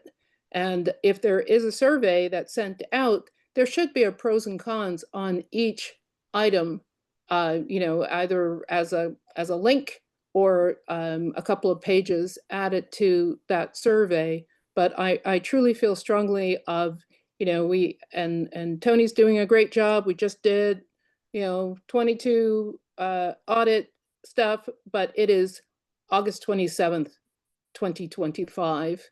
And it's just really hard to talk about us giving more money to the town when we don't have a strong history of managing that money, and spending a lot of money to try and correct those problems. Thank you. Thank you. Betsy M. is next. Thank you. Betsy Morgan Thaler, good evening, council, staff, and community. I have two comments and a question. I'll start with my question, a legal one, and then continue with my comments. Attachment 1, line 4, shows the voter approval threshold for diverting the 2% UU tax to the general fund is 50% plus 1, so long as the town council temporarily suspends the special open space tax on its own, which it may do. Reading that state law that doesn't require voter approval, but allows the council to eliminate a special tax that the voters approved by 2/3 majority was a new learning for me. And as I heard a few of your questions around the dais tonight, perhaps for some of you too, I quickly ran through AB 218 and looked through most of the footnoted links in the staff report. I missed locating the source of that information, and I'm curious because it seems to be in conflict with the spirit of AB 218 as I read it, which affords so much power and invests power with the voter. So thanks for what source you can find on that. My first comment relates to the council's purpose in appointing the subcommittee that is serving us now. Subcommittees certainly have a place, and generally, as I understand it, it's to improve effectiveness and efficiency while still preserving transparency. That involves some trade-offs and on-balance judgment calls, and I'd just like to offer my take. Yesterday at the Finance Committee agenda did not include an item about revenue enhancement. A missed opportunity, perhaps. As this is complex, as you've been saying, and there's plenty to discuss, the committee had a spontaneous, brief exchange of sorts, yet could not afford the level of thoughtfulness as an agendized item. Then the request that the Finance Committee members make direct contact with the council's subcommittee member personally to share their views with respect to this discussion had a compounding effect of taking important town committee members' perspectives into a privileged environment. The big point here is that baking community inclusivity into the process, whether it be council and community or town committee and community, is an upfront job if we want it to be there for us in the end. Finally, last comment, what is basic to a functional open space fund and relevant to the 2% funding, the marketplace for worthy open space parcels is not the same as the housing market. Desirable open space parcels are out there. They're just not plentiful. They appear on the market. Betsy, you're running down on time, so if you could wind it up soon. Thank you. I will wind it up quite soon. Scarcity is driving higher prices, and the health and size of the open space fund is determinative of whether the town will or won't be poised to make a deal happen. We're accommodating greater housing density in Portola Valley. The perceived relative value of our open space is going to increase, and accumulating open space fund purchasing power is necessary, purposeful, and energizes me. Thank you Okay. very much for the extra time. Thank you. Next is a number ending in 7562.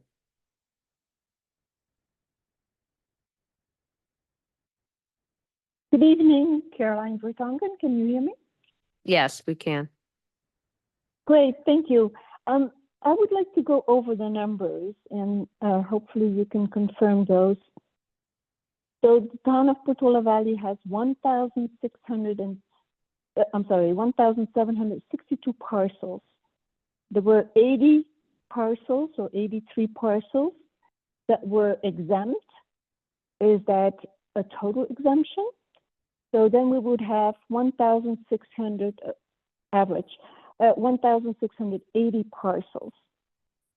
How many registered voters do we have? Somebody quoted 2,000. Are those registered voters, or is this just a ballpark? I'm a little troubled because we have an increase in rental properties, and so many homes have become secondary because people have left Portola Valley, and so I think on that survey there should be columns to indicate whether the surveyor is a voter, a registered voter, a parcel owner, because that's important data for the town. And I also wanted to know, you mentioned only 200 people would be picked for the survey. Who picked the 200? That is only that's 10% of the voters. Yeah, I would appreciate some clarifying answers. Thank you. Thank you. The next person is Karen Askey. Hi, everyone. This is obviously a very difficult and complex decision, and lots of good thought has gone into it. I was actually very happy to hear that the parcel tax could be based on acreage to perhaps, I don't know. I mean, some people would say it's equitable having a flat fee. Other people might say that that isn't equitable. But one question I have is, have you thought about exemptions for seniors? And if so, how those numbers would be impacted? The other one is with respect to the ad valorem tax. Could that be done for specific capital improvement projects or public safety projects?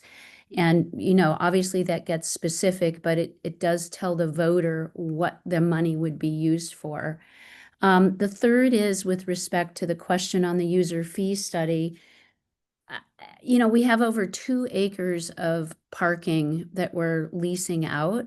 And I just wondered if that did include the new contract rates that we might have to help with our revenues.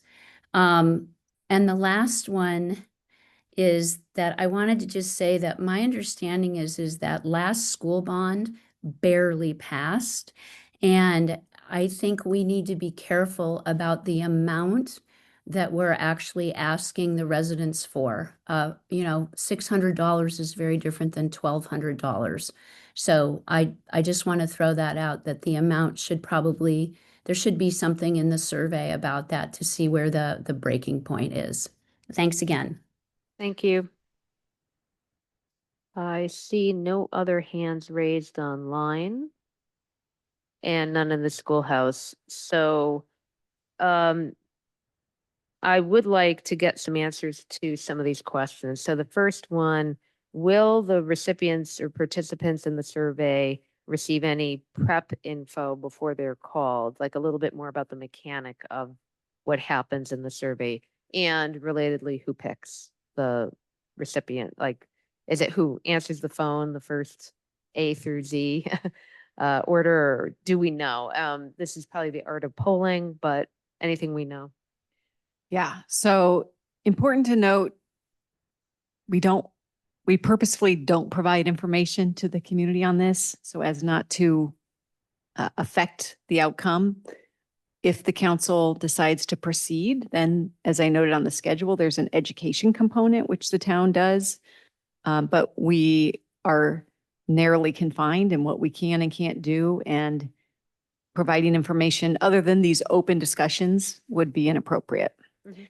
In terms of who picks and how many registered voters we have, the data that we received was that there's approximately 3,600 registered voters, but we do not have access to contact information for all of those.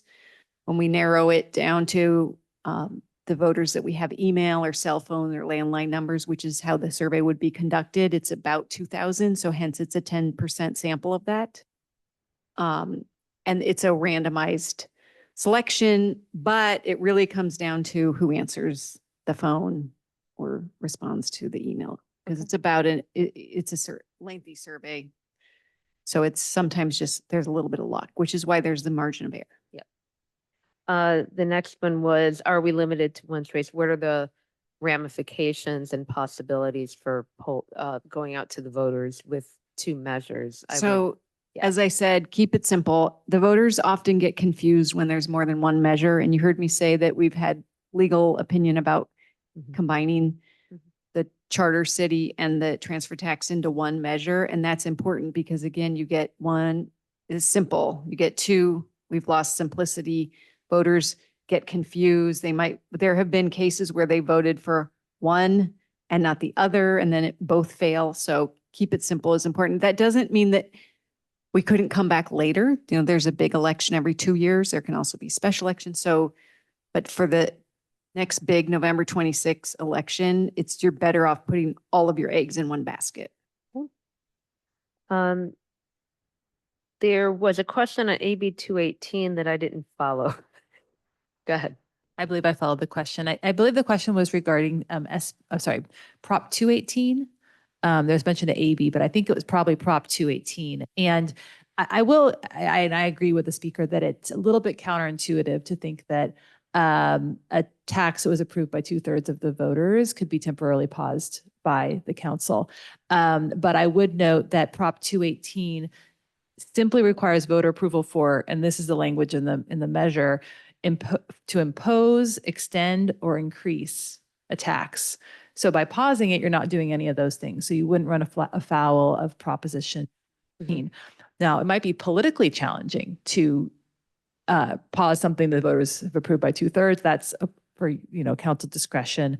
And I would note there actually has been case law where there have been challenges to a council or county decision to reduce a tax, and the courts have said that's not a violation of Prop 218. Again, Prop 218 only requires the voter approval for imposing, extending, or increasing a tax. Okay, thank you. I think a lot of the others have been indirectly answered, except for if you have a parcel tax, refocusing on exemptions for seniors. I don't think we hit on that directly, but exemptions. So parcel taxes can have exemptions for seniors. It's up to the body that's placing that item on the revenue measure, but they are fairly rare for parcel taxes by cities or towns. They're more common for school districts because seniors typically don't have kids in the school district. Okay. But just important to know, transfer taxes, as Tony said, the only exemptions are really based in statutory state law.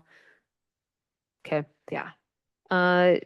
User fee, was the parking factored into your analysis, Tony? I might be getting that question slightly off. The only thing that's been factored in is what the current rate is and then increasing by CPI. Okay. But if it does get reset in the fee study, then yes, that'll be incorporated into the forecast. In the future, okay. And something about ad valorem tax for special projects? So we can do an ad valorem tax for a general obligation bond for a facility construction. Yeah, that's allowed. Yeah. Yeah, that's not what we've Yeah, been but talking about. That would be a vote. Okay, great. All right, back to the council for comment. This is a study session, so if we can focus in particular on the last, if you want to put the topics or the prompts up for what you want input on. We don't have to go directly there, but that's where we eventually have to get to for Tony. And I think there's probably some need for comments and context of how people are thinking about these things. So opening up for comments. Helen, do you want to start? So, except I'm on the subcommittee, so it might be. I don't mind. I mean, we're all going to take our time if you want. Right. So that's fine. So I'm going to actually start backwards. I'm going to start with the UUT because I actually did some digging around. I don't have the year in front of me that the UUT was passed. But Midpin and Post then acquired Windy Hill in 1980 and 1987, two separate acquisitions for 966 acres. Midpin acquired Hawthorns in 2011, 2012 for 79 acres. And Post is in the process of acquiring a property behind Town Hall at 300 acres. And I bring that up because we passed our UUT before any of those acquisitions occurred. Like our general plan, our general plan, our ethos is open space. And we passed the UUT before those acquisitions happened. And now we're sitting there and, there are some parcels that come up occasionally, like potentially Fogarty. And I do think that we still need wildlife corridors potentially, but I am concerned that now we have, it's done its, it helped to do its job, and other agencies and nonprofits have come in. So do I think this needs to go out on the survey? Not necessarily. I'm talking about it first because I do think that there should potentially be a change in the open space UUT. So I wanted to start with that one. My second comment is the transfer tax. I'm actually going in an odd order. I realize the transfer tax might be more appealing to voters in many ways, but I'm very concerned about this Howard Jarvis. Usually I somewhat discount Howard Jarvis, sorry. I think, that association has been around for a long time. They always write in against any taxation changes. I think the title, if it sticks, Proposition 13, what do we call it? I think that will trigger a lot of outcry. So I'm concerned about it. So I'm concerned about going for a transfer tax that then would be turned over in 2 years, I'm very concerned about that. So I like the idea of a transfer tax I might have lost track. The transfer tax that could be, did we say that one we could do a scale on the acres, or the parcel tax? Parcel tax. Parcel tax. Okay. Thank you. So I am concerned about, I like the idea of the transfer tax. I really do like it, but I am, and I also like it because it's a lower voter threshold, but I'm very concerned that we would go through all this work and then it would be overturned. So coming in now on the parcel tax situation, I would also note respectfully, Tony, that like Mountain View, Wisman, school districts, there are school districts that do per square foot or per building square foot in their tax measure in the parcel taxes. And I've seen that in other parcel taxes. So it was Measure AA. They renewed it in November of 24 in Mountain View, for instance, for a school district. And it is based on per square foot of a building. So I actually am coming in at a parcel tax for the survey to see where people would land on a survey. And I know our consultant said a high parcel tax would never pass, but I'm wondering if we came in, I think at the lower level, and then did the UUT to get that 300,000 to get us to like a 1.35 situation with revenue increasing. It's not as robust, right, as 1.5, and 1 million, all of this is a complete bitter pill that I'm not happy about. When I filed, one of the reasons that I felt comfortable filing is I thought we were in financially reasonable shape. So you know, so here we are. But let's find a solution. You know, like, so that's where I'm at. So thank you. Okay, we can circle back as well. Craig, do you have perspectives? Well, I'd like to start by going to the list that we discussed. The list of uncertainties and additional service. And the questions that are there. Mhm. So I know I'm trying to find it now. It's back on page 43. So, I mean, I'll just read some of these stuff just to help. So, I mean, areas of uncertainty, like what are the annual increases in law enforcement agreement, unfunded state mandates, unforeseen expenses based on the volatility of the market, capital projects, storm drains, buildings, like the town center, which is how many years old now? 20 plus, you know, parks, street repairs. So those are all uncertainties. Those are all costs that could come to us. And some of them we control and some of them we don't. I mean, storm drains, if a storm drain collapses, you don't really have the option to say, well, we'll fix it in a couple of years. Same thing with the buildings here in town center. I mean, there's a limit to how much you can defer building maintenance. Parks, yeah, I mean, we could just leave holes in parks and just say our parks are subpar. And street repairs, I think people expect a certain level of street, you know, quality of street. So I worry about that. And then of course, if we have any kind of natural disaster, you know, any kind of flooding that, you know, wipes out a road, those are quite expensive. And then in terms of services, you know, right now, I would say the level of service provided to our residents is unacceptable. I know staff's working hard and I don't blame staff. I just don't think we've staffed to the level that we need to provide the services that the residents expect. And some of these budget proposals help that some. I mean, we get, you know, for the $1 million, we get a planning director and we get another planner. So that would certainly help. But it's not clear to me that that's going to be enough. And then in terms of public safety, you know, evacuation, we've got some serious issues, you know, between evacuation and wildfire and some of the geologic safety issues.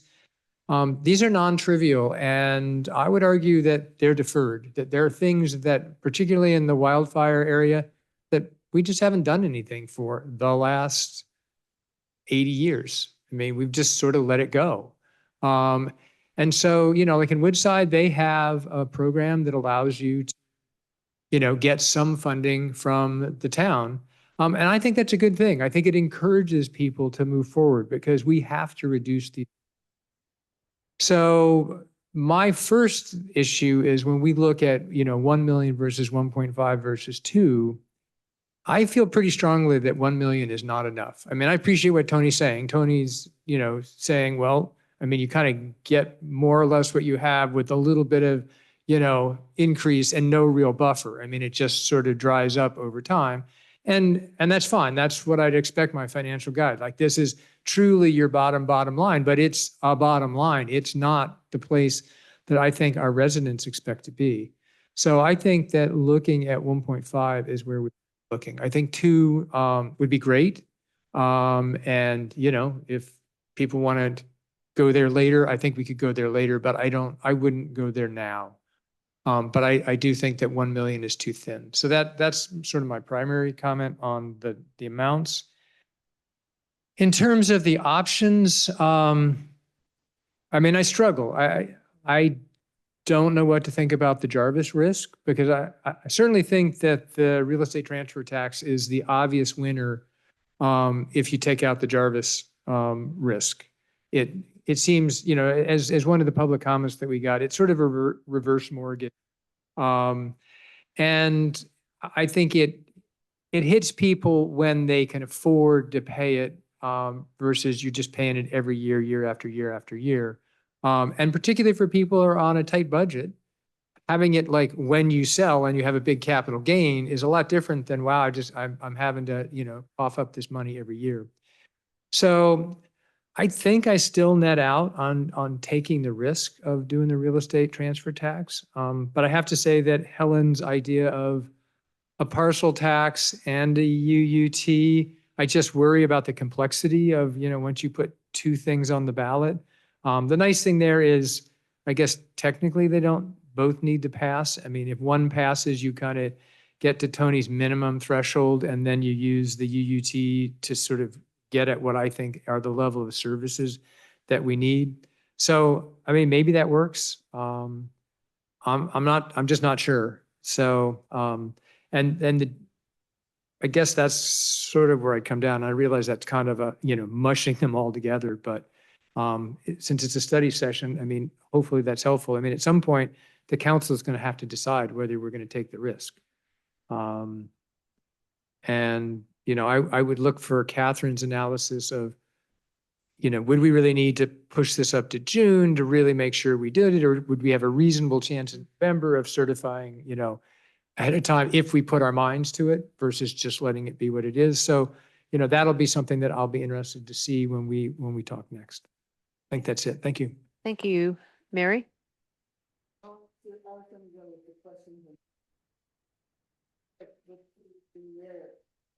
The longer list. The recommendations are the questions and direction, what measures to include in the survey. Oh, yeah, sure. And what level of revenue. Of course, I feel like the only alternative right now is the real estate transfer tax, because it's a 50% and because it's the only one that relatively easily gets us out of our financial tight spot. We are in a serious financial tight spot. The answer to your question, Craig, was Woodside has a 30% minimum, and they have a $9 million reserve. And they're also, even though they're in a very good financial situation, they're going down on their percent all the time. I think all the towns are experiencing a big push of financial as far as their existence, as their effectiveness. But we actually are in a particularly bad situation. And we can afford to get out of it. I'd go for the $2 million because I think we need to take the big pill and get fixed so that we can respond to emergencies, so that we can respond to in a short-term situation, build back up to a reasonable reserve. I don't think we can afford to do otherwise. I mean, even if we got 2 years out of the Jarvis bill, the 2 years would be worth the amount of trouble we've gone to. I just think we need to have that.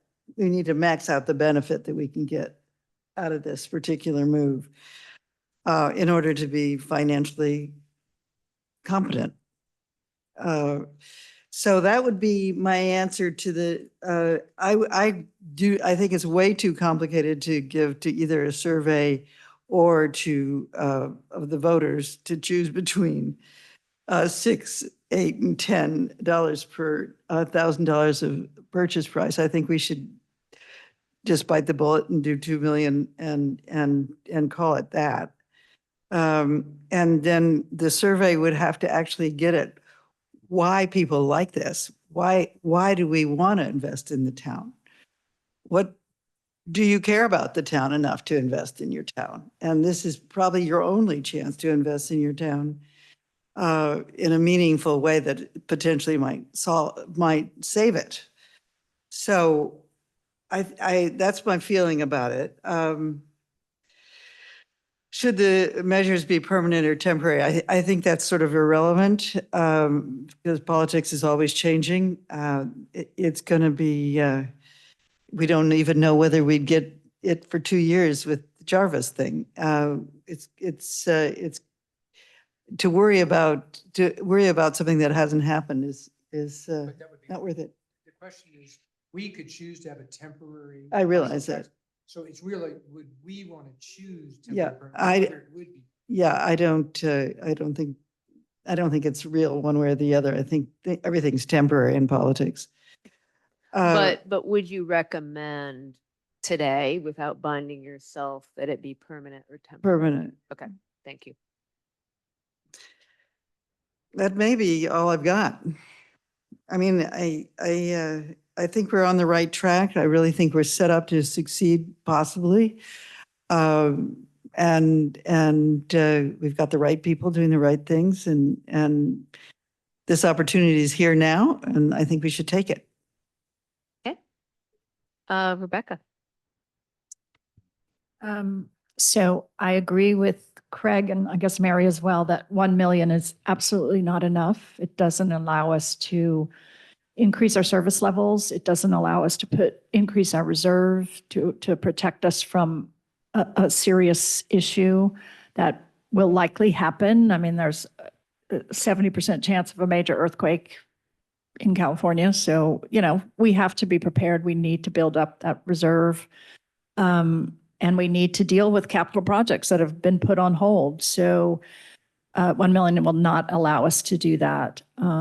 So I tend to think that, I tend to agree a little bit with Mary that to go more for the 2 million, but I also think the survey should give us an opportunity to understand the voters' appetite to go from the 1.5 to the 2 million, whether it's the real estate transfer tax or the parcel tax. Just, I think between the two numbers for each of those options, I think the survey should allow us to kind of determine the appetite from our voters. The UUT is pretty complex, all the different options. I think that's something we could revisit at a later time. If somehow measures don't go through, or we end up going with 1.5 million and then finding out that we really need more because whatever, we need capital projects or storm drains, or we discover when we do a storm drain study that, there's a lot more repairs needed, or whatever we discover. So that could be revisited in a later time. Between the parcel tax and the real estate transfer tax, I am on the real estate transfer tax side, in spite of the Jarvis risk. I think it's just much, much more fair. It hits only a very small fraction of people when they're selling their homes. And in many cases, it's people who have died. So they're not even affected. It's their heirs who are getting a huge windfall.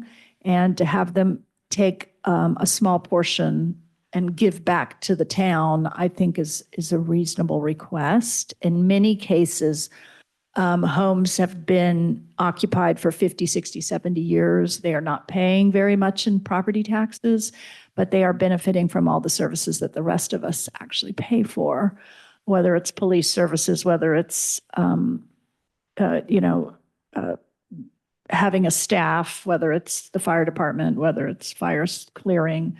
We're all paying for this, and it would be a way to collect a little bit of the money that hasn't been paid for because of Prop 13. So I am on the real estate transfer tax side of things. I think the parcel tax is risky in trying to ask 67% of the community to support it. It hits every single person, even if you kind of made a limit in terms of acreage, and it was a little less for smaller lots, which would be fairer. It does hit every single person, every single property owner. And I actually ran a little spreadsheet, of course, looking at the difference between the money that might be collected from a parcel tax versus a real estate transfer tax. And then it was quite interesting. I took a property that is valued at 1.3 million. This is actually a real property in town, 1.3 million. And I said, okay, if they paid 600, 900, 1,200, how much would the town collect after 20 years? And those numbers were 12,000, 18,000, or 20,000 for that property. Now, that particular property, according to Zillow, this is a real property in town. That particular property, according to Zillow, actually has a market rate value of 3.6 million.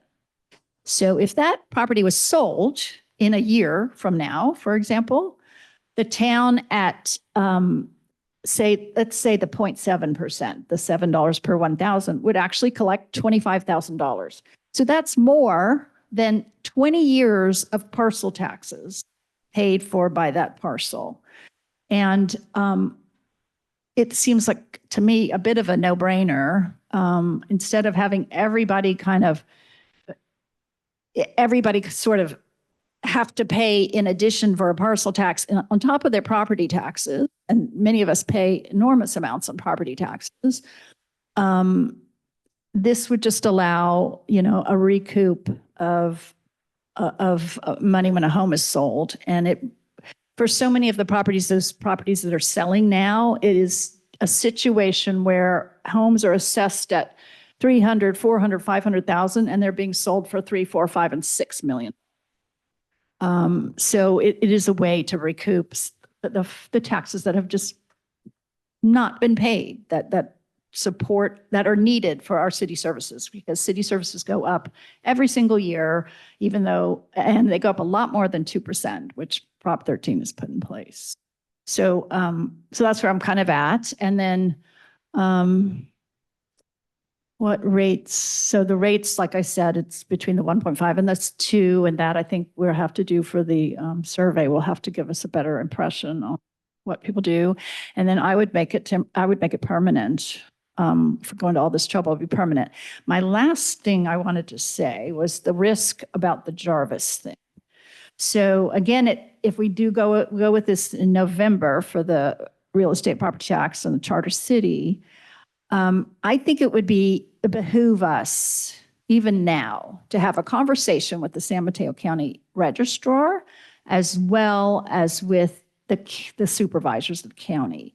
Because I know when I ran in November, it took a damn long time to count those ballots. It was ridiculous. I mean, ridiculous. I mean, it is electronic. It was just absurd how long it took. And it was like eking out each time. And they didn't seem to have any way of just pulling Portola Valley's ballots into one basket and then counting them all there. So instead, every day they would dribble out 5 voters from Portola Valley, 10 voters from Redwood City. It was just absurd the way it's done. So I think we do need to have a conversation about this, given the Jarvis situation, and so that the county understands that they need to figure out how they can be more efficient with counting ballots. I mean, if we can announce our president within a few hours, surely San Mateo County, with only 700,000 voters, can actually figure it out within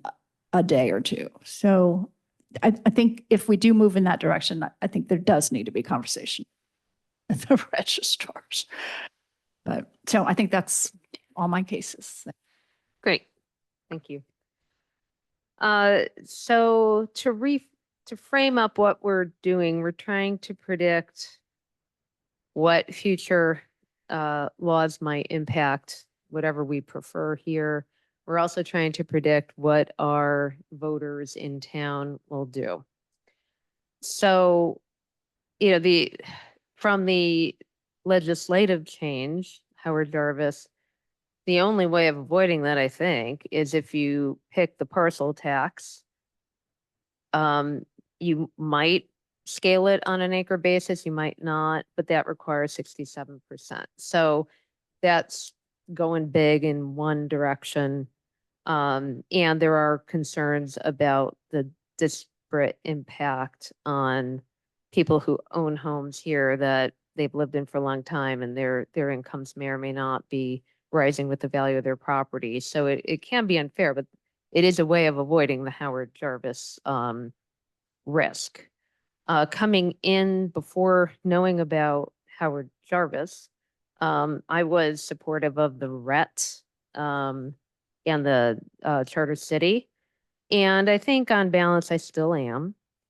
The rationale is we don't know how much traction Howard Jarvis will get. I do think we've got to be ready to pivot as information comes in indicating that that's going to prevail. and I take Helen's perspective seriously. I mean, the way they're positioning it is going to be quite attractive. So I'm not minimizing that risk at all. I think we got to get started polling. First, I want a ballot measure in a year because we have to do something. So if we're stuck in like uncertainty on a decision, it's better to get, from what I understand, it's better to get the polling started in a informed way, because even if we go out on the RET, we can still use priorities and craft the ballot measure in an informed way if we ended up with a parcel tax. So it'll still be useful. I don't think anyone can predict the future. And I would be supportive of the majority here going for the RET. What level? I take the comments we've heard today and that I've heard in the street seriously. We can't ask the voters for too much because we haven't earned it yet. We will. We're going to get there, but we'd have. So I think it's prudent not to over ask. I envision all kinds of great things coming out as we build for the future.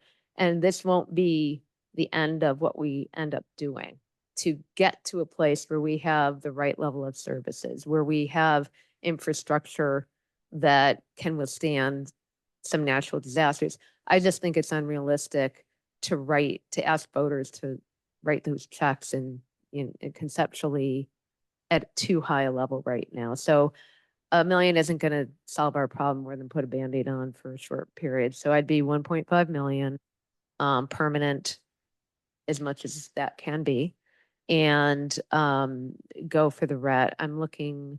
Oh, one question is the complexity of polling multiple rates. Do we know the accuracy of the polling if you just go out with one rate versus two? Because I really want to know, like, I'm making an assumption on 1.5 being enough, but it could be that voters out there are saying, don't bother me again, just get it done. And you guys have some contributions that can come in through other areas, but I don't want to be asked about this again. So I don't know which way the polling will go, but I don't want to make the poll less certain because we're introducing more variables, because I'd kind of like to know. I'd rather get accurate data. So I would go with 1.5, but if we could explore whether 2 was received well, I would, but I wouldn't endanger the statistics that we have by putting in more than one rate. So that's a question for the pollster. Permanent rate, level, and measure. I've covered those. In terms of the UUT, which I didn't look at, I take Helen's point that I think it was 93 or something that it passed. It's a long time ago, right? 97? Okay. Yeah, that's the one I was looking for. And, this is central to the town. It's reflected in the general plan. I think you play with high stakes when you try and do something with open space here. It may end up over time. There could be temporary reallocations, or that can be something that's borrowed from within a 1-year period that we repay. It gives us some flexibility. But I think the idea of going after that in and of itself might hit a lot of people the wrong way. We don't know, but I think it's enough of a risk. I wouldn't pull on it. And then the complexity of how you get that done by lowering one temporarily while you're trying to raise the other. I just can't see people being able to process that. I can barely even get my head around it. And pulling on it, I think would just I don't know what result you'd get. So that's me. We can circle back on anything if people have further comments. I know it's 9:30. We'll take a break after this, but Can I have a quick comment just to address Councilmember Flynn, your comments about asking the county register to make changes? First of all, if anyone has ever seen Mark Church, I'd be surprised. Bless him. But by law, the county has 30 days after an election to to certify the vote. They can, if there's a recount, they can recertify things, but they have 30 days. And then the state for state and federal races has 38 days by law. Like, that's just, it's like, that's the way it is. So letting you know that, so like, They're not going to go faster. they're not, they're not, you voluntarily. know, like, They're not out for a Right. reward. like you on can't give them speed. chocolate chip cookies to get, you know, bonus points or something, brownie points or brownie, you know, so we can always Yeah. hope. So I appreciate what my colleagues have said. I didn't mean, I actually meant for the UUT potentially to go later. Like, it's something that council could do. So, but I respect everyone going for the gusto here. Wow. And so your original proposal was transfer tax plus. Actually, parcel parcel tax tax plus and then doing the UUT probably later. Yeah. But it's, I know everyone else is coming in on transfer tax and I respect that. I think the transfer tax, if Howard Jarvis was not in our midst with with a fancy title that I think will, people will, having just watched the commercial Proposition 13 tax fail in 24, 22, when was that, 20? That got shot down and that was to tax commercial properties differently than residential for Prop 13. Right, I remember. Okay. The split roll. Right. Right. So that, and lots of, but I think the transfer tax makes a lot of sense. I hope Howard Jarvis to me hasn't personally, what I've seen is it hasn't been very effective but I just, I'm like, oh gosh, I think they've got a good title this year. So you never know. And do keep in mind, this is a study session. So if facts evolve, we should and have an obligation to come back and reassess. I mean, special ballot in June. That's not something we're rejecting. We're just saying that's not the assumption and we hope to avoid it. The one thing that I heard like some of you going for 2 million. Yeah, but what is the yeah, I'm not sure if we have a consensus on the amount of money to go for. So my response was 1.5, but if you can be statistically robust and poll on 1.5 or 2, I'd kind of like to know that answer. Mary, you were a 2. I'm a 2. And the reason I'm a 2 is that we need an immediate influx of cash. And that's the only way we have. Yep. And That we Craig, don't have to get a 75%. Craig, you were a pretty hard 1.5, right? Yeah, I mean, if there's a way we can poll and get a little more information, I'm very much open to that. But yeah, if without any additional information, I would suggest 1.5. Well, I would. Where I would be as well. Just to let you know that I feel that way about the parcel tax because it hurts every year, but it's the pain of having to pay $60,000 after you're dead is not as much particularly if you're getting $6 million of influx. Yeah. For years.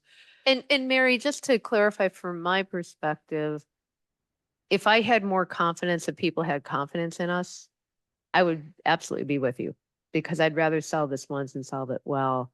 I just know what I've been hearing and I might be wrong, so that's just, there's not a lot of certainty on my part that 1.5 is the right solution. I think it's a practical one, but Yeah. I respect what you're saying. Well, as well. optimism is very important. And if you can manage to muster some optimism, it will go forward into the general public. Yeah. Well, we can work on that. And Rebecca, you were 1.5, right? If we Turn could your pull. Your mic's on. Yeah, 1.5 to 2. I really would love to have the voters give us a sense of their appetite. Yeah. Okay. Yeah, and I definitely was more like, people are distrustful of government right now. But I would love to get us into a more robust situation. So I'm definitely support the 1.5 million. And then All I right. had, so I had, Yeah, did have please. something. So, I think you've stated, well, as facts evolve. So the other thing I'd like staff is to really look at if we needed to do a special election, like what does that schedule look like? I think that's important. And the other thing that I left out of my comments, just because complexity, is I also think if we end up collecting enough and we feel like we're collecting more than we need, we have the option to reduce the UUT. So we have ability to tune it. And I think that that's a good story. I wouldn't put that on the polling. I think it's way too complicated to have a conversation. But I'd be very willing to, drop the UUT by 2%, even if it's 1% general and 1% open space or whatever, if we're in a place where we're solvent and we're giving the residents the services they need. So I think that gives us some, future flexibility. But, obviously that's beyond all this Yeah. conversation of tonight. Yeah, this is all. So do you need any more direction? It's been a long conversation. I hope you don't, but I hope we've covered everything. But if you do, feel free. No, Yeah, really good. Thank you for your direction. It's Okay. exactly what we needed tonight. So I really appreciate you spending the time to step through it all. okay, thank you. I vote we take a 5-minute break at this point and come back and cover item 7A.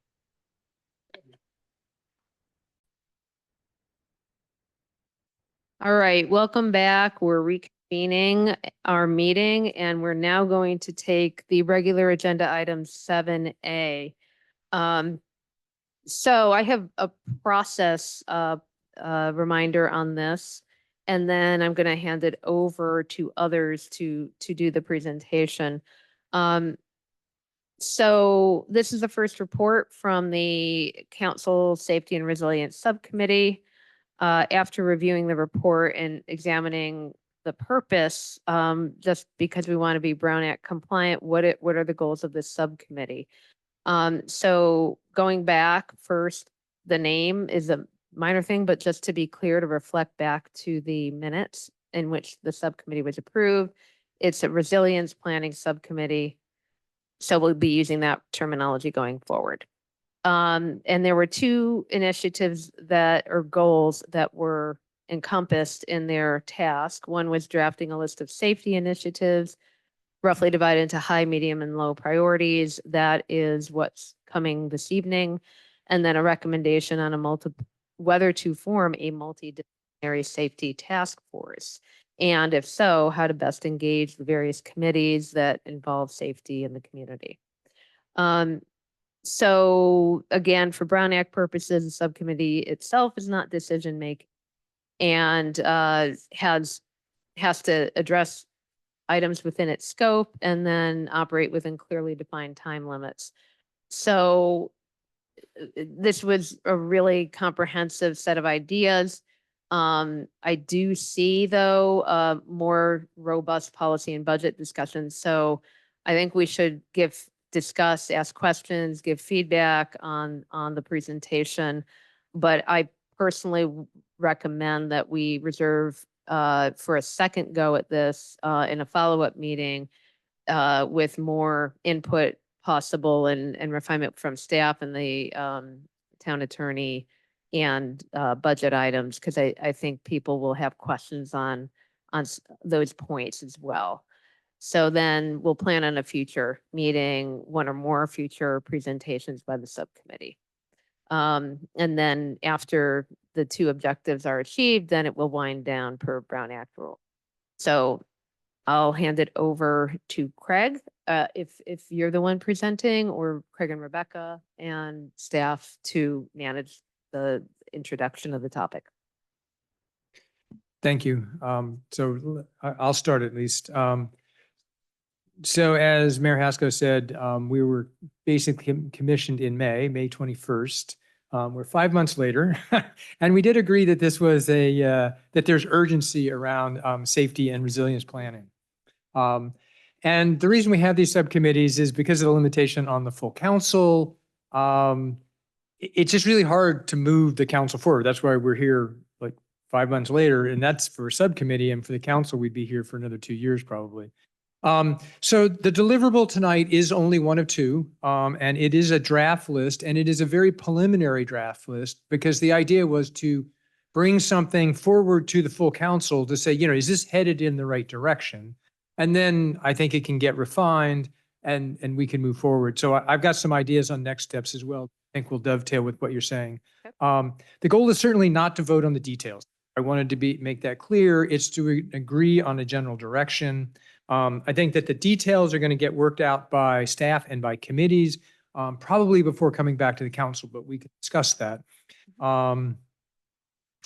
And so I think what the council should be doing tonight is providing general direction. And there was, Rebecca and I, when we first thought about that, by putting council focus on the safety initiatives, we're saying that this is important and we're helping the committees that basically advise the council have a sense for what does the council want? What do you want us to do? And often in the past, the committees just like, well, they come up with stuff and then, you know, we look at it and we go, thank you. But this was meant to be a little more comprehensive and be a little bit more of a framework to put that work into. So that was sort of the intent in my mind of what we were doing, the subcommittee.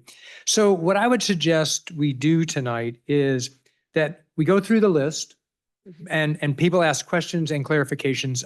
You know, one of the things I got, which, you know, is my bad, I tend to write too few words sometimes. And so when you see things like committee goal question mark, what that was meant to say was, council, should we ask this committee whether they should consider taking on this goal? So when you saw it like EPC goal question mark in parentheses, that was a sort of a question for the council, like, should we make this an EPC goal rather than, is this an EPC goal? So that was my bad. It was a little bit ambiguous on what's going on.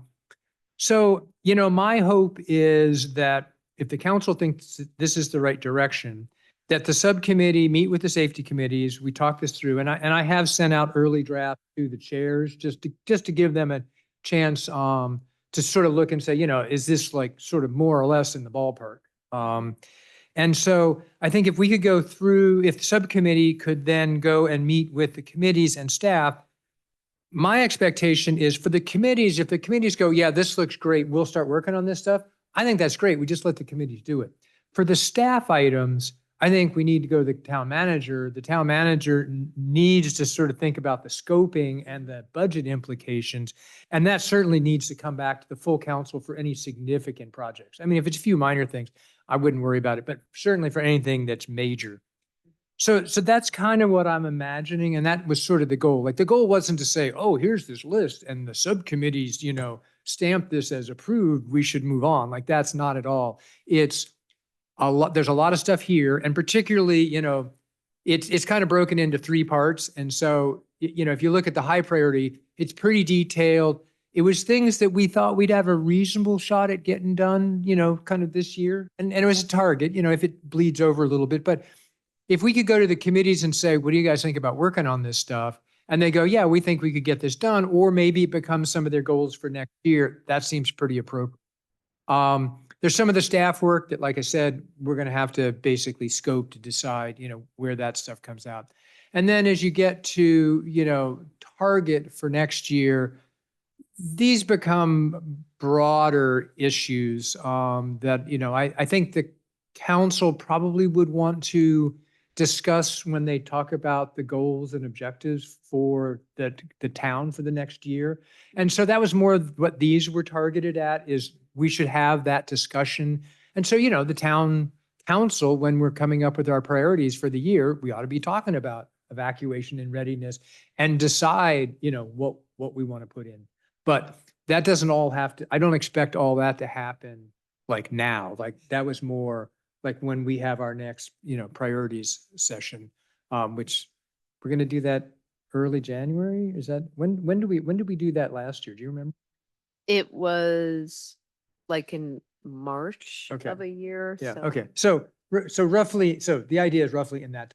Yeah, When we have that, whatever that is. Yeah. yeah, Winter, spring. Yeah. So, and then the longer term ones were more of both for staff and for committees to start saying, oh, well, yeah, here are things that should be in the back of our minds, but that it's particularly for next year, given we have a lot of this revenue stuff to deal with.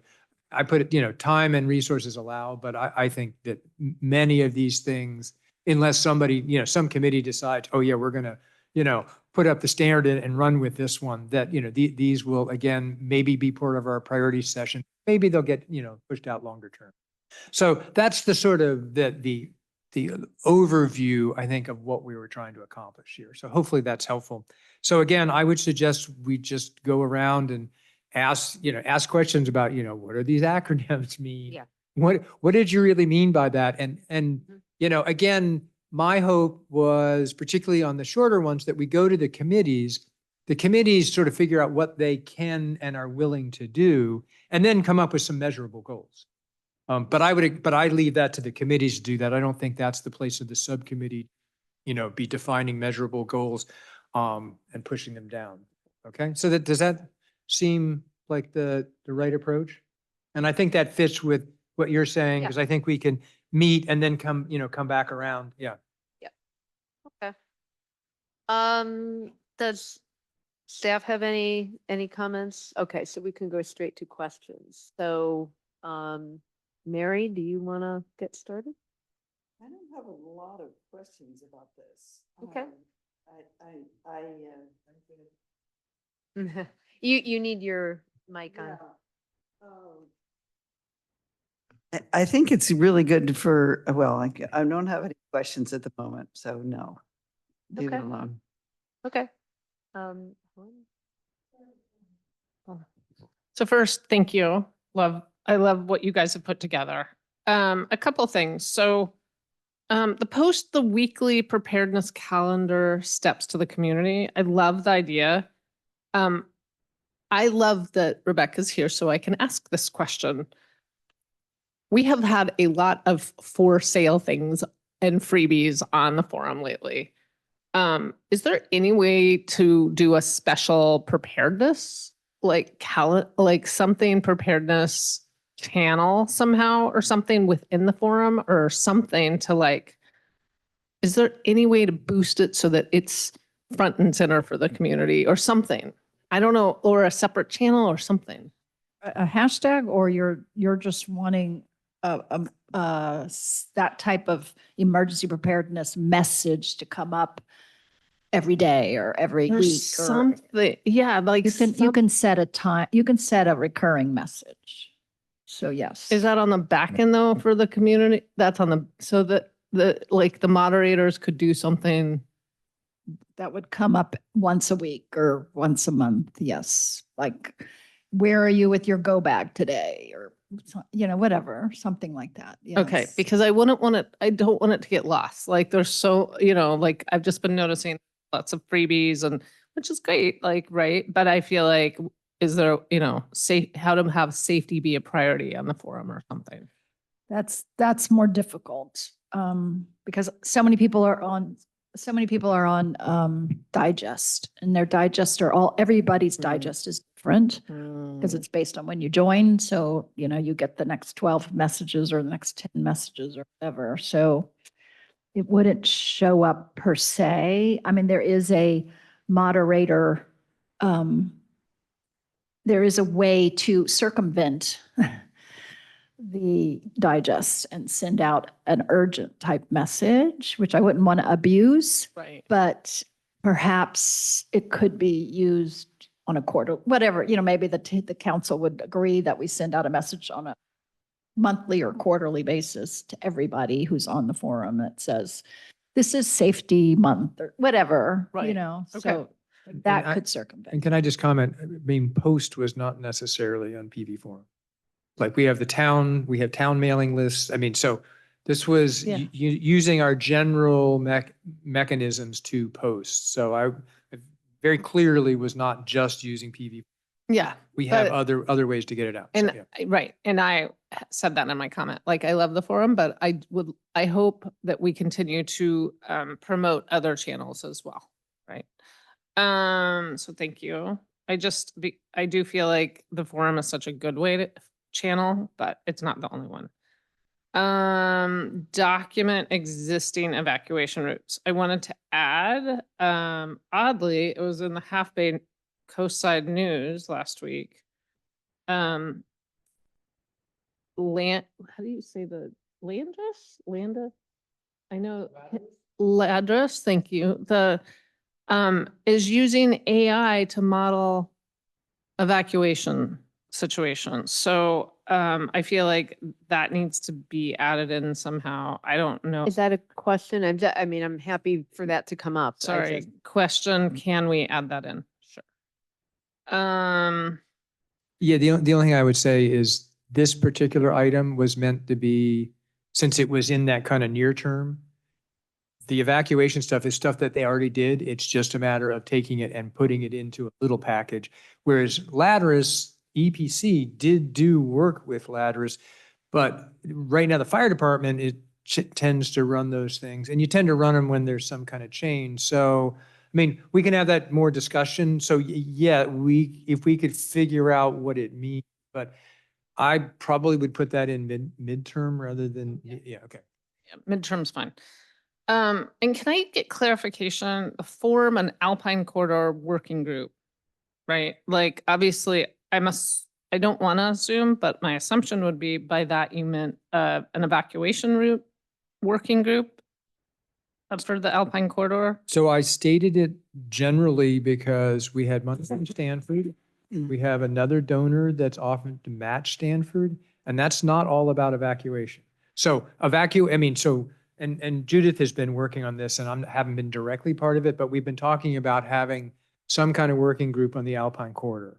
So I think it's important that we not lose that. And yes, I'm hoping that, they'll look at evacuation as part of potential improvements. But I wanted to not make it so narrow, because that's why I say it's a council goal, because my understanding is that's something that we try to do by the end of the year. Does that fit, Thank you for Judith? clarifying, because I was not familiar with that. And can we turn off the other mics because we're getting feedback? Thank you.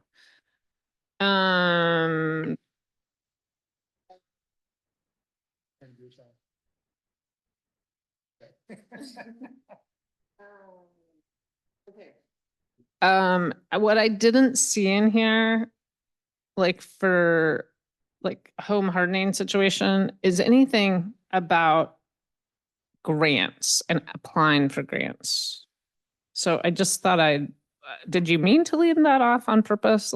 And that's obviously, so that was a question. So number 4, safety initiative financing, it's down in the, it's time and resources allow. So it's in the last.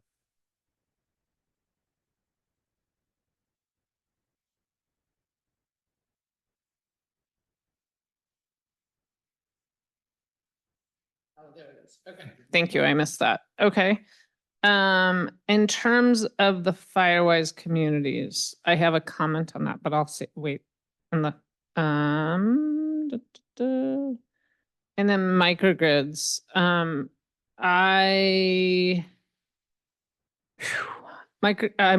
getting to work on a microgrid in Half Moon Bay, but we're applying for a grant from PG&E, and it's I don't know why, but microgrids are incredibly hard. So I would put that actually, I'm not sure why you put you did put it at longer term. So I just am not sure that's realistic, to be honest.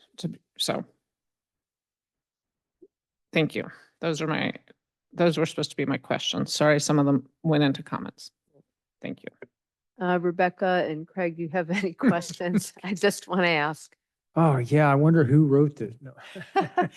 I just wanted to add one thing to all the stuff that Craig said, and that was part of our work in terms of prioritizing the different items, was also in terms of being cognizant of our budget. And so we were really trying to figure out what we could put in the short term that was easily, maybe that's not the right word, but was achievable with little money. And then we could really tap into our committees to do a lot of the work, that it wouldn't entail much in the way of staff time. So that was just, I just wanted to clarify that that was sort of one of the reasons that we grouped these things. And that was the reason why the items that are in the short term, that of which we have only about 4 months left, were things that were kind of achievable, things that were really based on communication, based on getting the committees up and running on particular projects, that sort of thing. So I wanted to clarify that.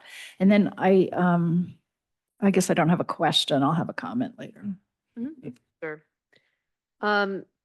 So the first highest priority ones, I'm not familiar with a lot of these terms. And where you say EPC goal, question mark, WPC goal, question mark, I'm not sure what we're supposed to be doing here. I mean, I do take the urgency of the concepts here around enhancing safety and resilience. But I honestly don't know who is doing what, who is evaluating participation. Are you saying, for example, in 1A, should the council direct the EPC to do this? And is it our purview to do that? Like, we're not discussing, like, that requires a vote of the council. So I just want to understand, just take that as an example, Sure. Yeah. how you Yeah. think this plays out. So what I was looking for from the council is, sure, sounds roughly reasonable. I would expect the subcommittee would go to EPC and say, hey, the council talked about this. We think this is reasonable. What do you guys think? Is this a goal that you could take on?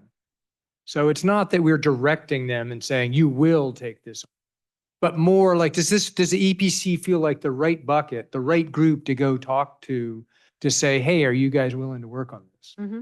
So that's what I meant by whenever it's, subcommittee goal question mark is, does it feel like the right bucket to put it in? Mm-hmm. Versus, you'll see some of these, it says like EPC goal in progress. Like that's one of their goals for this year. And So- you know that. And I like, know they've that, yes, adopted and that. they've adopted it. And so I just marked that as that basically it's in progress. And so that was the goal. And then things like staff goal, like, is this something that makes sense for staff to do or not? That was the idea. Mm-hmm. Okay. Sorry, it was a little too brief. Yeah, that's okay. And in the next round, some of this will either be footnoted or explained, like a Genesis Protect. I have no idea what So- these things are. So Zone Haven, have you heard of that? No. Okay. Do you want to hear about it? or- Well, I'm trying to figure out how to best use the time right Okay. now. So on 1A, B, C, and D, there's a lot of acronym speak that I'm not quite sure about. It's really 1A and WPV, wildfire preparedness. What's the V? So this is Woodside Portola Valley. That's Oh. the PV. So what is So WPV? we have Epic. So Epic's one of that 501(c) that we support. Mm-hmm. That's Yep. under the fire department. Yep. And underneath Epic, there are two groups. There's a CERT group and a READY group. So WPV CERT and WPV READY are those two. Okay. So CERT is Citizens for Emergency Response training. And so that's immediate day of response stuff. And they Okay. train for that. And READY is getting people prepared. So it's a group of citizens, not a committee of. Okay. Okay. Okay. So WPC would then reach out to WPV Ready and do what? Are we directing them to come up with best practices and then reporting back? So Or what? are we just saying, hey, would you be interested? Like, Well, again, so the goal is, does it seem like it belongs in the WPC bucket? mhm. And then it would be, yeah, WPC, can you check in with Ready and find out where they are in best practices for family preparedness and getting this up? And there is somebody to nudge WPV Ready. Mhm. And I don't think it's the council. Like, I don't think. we're Yeah, doing yeah, I that. agree with But that. but it would be great if WPC was willing to take that. Say, sure, we'll check in with them once a quarter and see how they're doing. That was sort of what I had in mind. Okay. Yeah. Okay, the AM radio, I am familiar with all of that. Fair and Peer. I was familiar with that, but follow up. What do you have in mind on G? So EPC did prior work on reviewing that study. And we should just get it out and figure out if there's stuff there. Like Okay. figure out what to do next about that follow-up. Deliverable or Yeah, turn it some into some stuff. goals or something. Okay. Yeah. Got it. So who's going to be documenting existing evacuation routes? Because that to me is getting at core town activities. And then posting them on the town website would be the staff. Staff, right. So the So that to documenting. me is costly potentially. Okay, well, so the documenting the existing routes, we already have, EPC has that. Okay. It was part of it wasn't an evacuation plan. Remember the thing that we got Yep. from them that we sort of accepted? Mhm. It's in that, but it's sort of buried way in the back. It shows the maps, it shows the gates, Yep. right? And maybe this is a little bit misworded. It's not in an evacuation, here's the way you should go out. It was meant to be more like the gates and stuff. So maybe this needs to get reworded, but it's Mhm. what they already have. Okay. And then I'm hoping that posting that document on the website under EPC Yeah. is a simple thing. So Okay. that was meant to be a small staff Small project, not thing. a big thing. Yeah. But then you go form Alpine Corridor Working Group, which this council as a whole needs to form. But since it's in the subcommittee's task, is the subcommittee telling the council what to do here? Because this to me is like a policy level item that the council just needs to discuss and figure out what the metes and bounds are of their responsibilities. So that's the one that I'm not quite sure why is the council goal here being set when we need to discuss that as a group? So again, my goal was to try to list things that belonged under evacuation and readiness. And this felt like it belonged there. It was something that I thought we were going to work on. Yeah. But I hear you. I don't think it was the subcommittee's goal to tell the council what they had to do. Yeah. Right. I mean, not at all. So, so if. But it's essentially making sure it's on our agenda. Yeah. Right? Sure. Does that Okay. seem like? Well, I'm just trying to understand the Yeah, intent right yeah, now. yeah, that was the intent. Let's just yeah. figure that out. Vegetation management, I thought it was not okay for the town or town bodies to come up with vendor lists. And that's a question for follow-up with staff and legal. I just don't know. Because we've tried to do that for trails and paths in the past and it wasn't okay. So there might be some technical Right. stuff to work through What I was there. hoping is that if we Yeah. came up with an open list that vendors could put their names on. I see. So that it wasn't going to be, here's the number one vendor that we recommend. It was Okay. meant to be more like, you A need some resor- vendors. Yeah. It's a little bit, on the forum, there's under Ramey's Garage, there's that list of, it was meant to be more like, Mhm. here's just a list of people if you need Yeah. a list of people. Okay. Yeah. Well, I still check it out. Yeah, 'cause yeah, yeah, Want to yeah, be careful copy. about that. Yep. Okay, so WPC, are they already engaged in home hardening? I assume they are and well into that. Yeah, and Okay. can I make one comment Yeah. on this? So on home hardening, that was this sort of bracketed thing at the beginning. So Yeah. it was meant to be some simple, effective strategies. It took a while for Kim to get back to me, the fire marshal, Mm-hmm. but she's not going to be working on home hardening the ordinance for probably 2 years. Because she's still working on getting the vegetation management stuff. So this was meant to be sort of light touch, like let's, where we can get people to do this stuff because it's easy and effective. Mhm. Let's do it. It's not going to be, oh, it's an ordinance and you have to follow the law and all that. It was meant to be a much, much lighter. Okay. Okay. I'm a little surprised at the bullet point talking about costs because that could be sensitive for the public. So why was that piece in here? I assume it's there for a purpose. I lifted it out of the link that's below, the retrofitting home wildfire resistance. Yep. So I put it there just so they had a sense for what was in that link. But I think it's a legitimate concern that, do these numbers apply in Portola Valley versus Mhm. nationwide? Because Mhm. this website that it's pointing to is actually a really great website. And I would recommend anybody who cares about, Yeah. wildfire, look at it. It's got a lot of information. So it was meant to be sort of an intro to the larger thing, but yeah, it's not going to be see that there's a Okay. contractor out there. I mean, but some of it, I mean, I know some of it can be done for relatively. Yeah, cheap.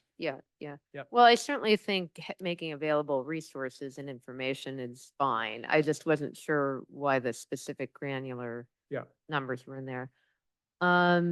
Okay, Firewise, again, a council goal. And this is in the short term, so it's impacting our agenda. So it's public acknowledgement, but what is the council goal that you're trying to have happen by the end of the year?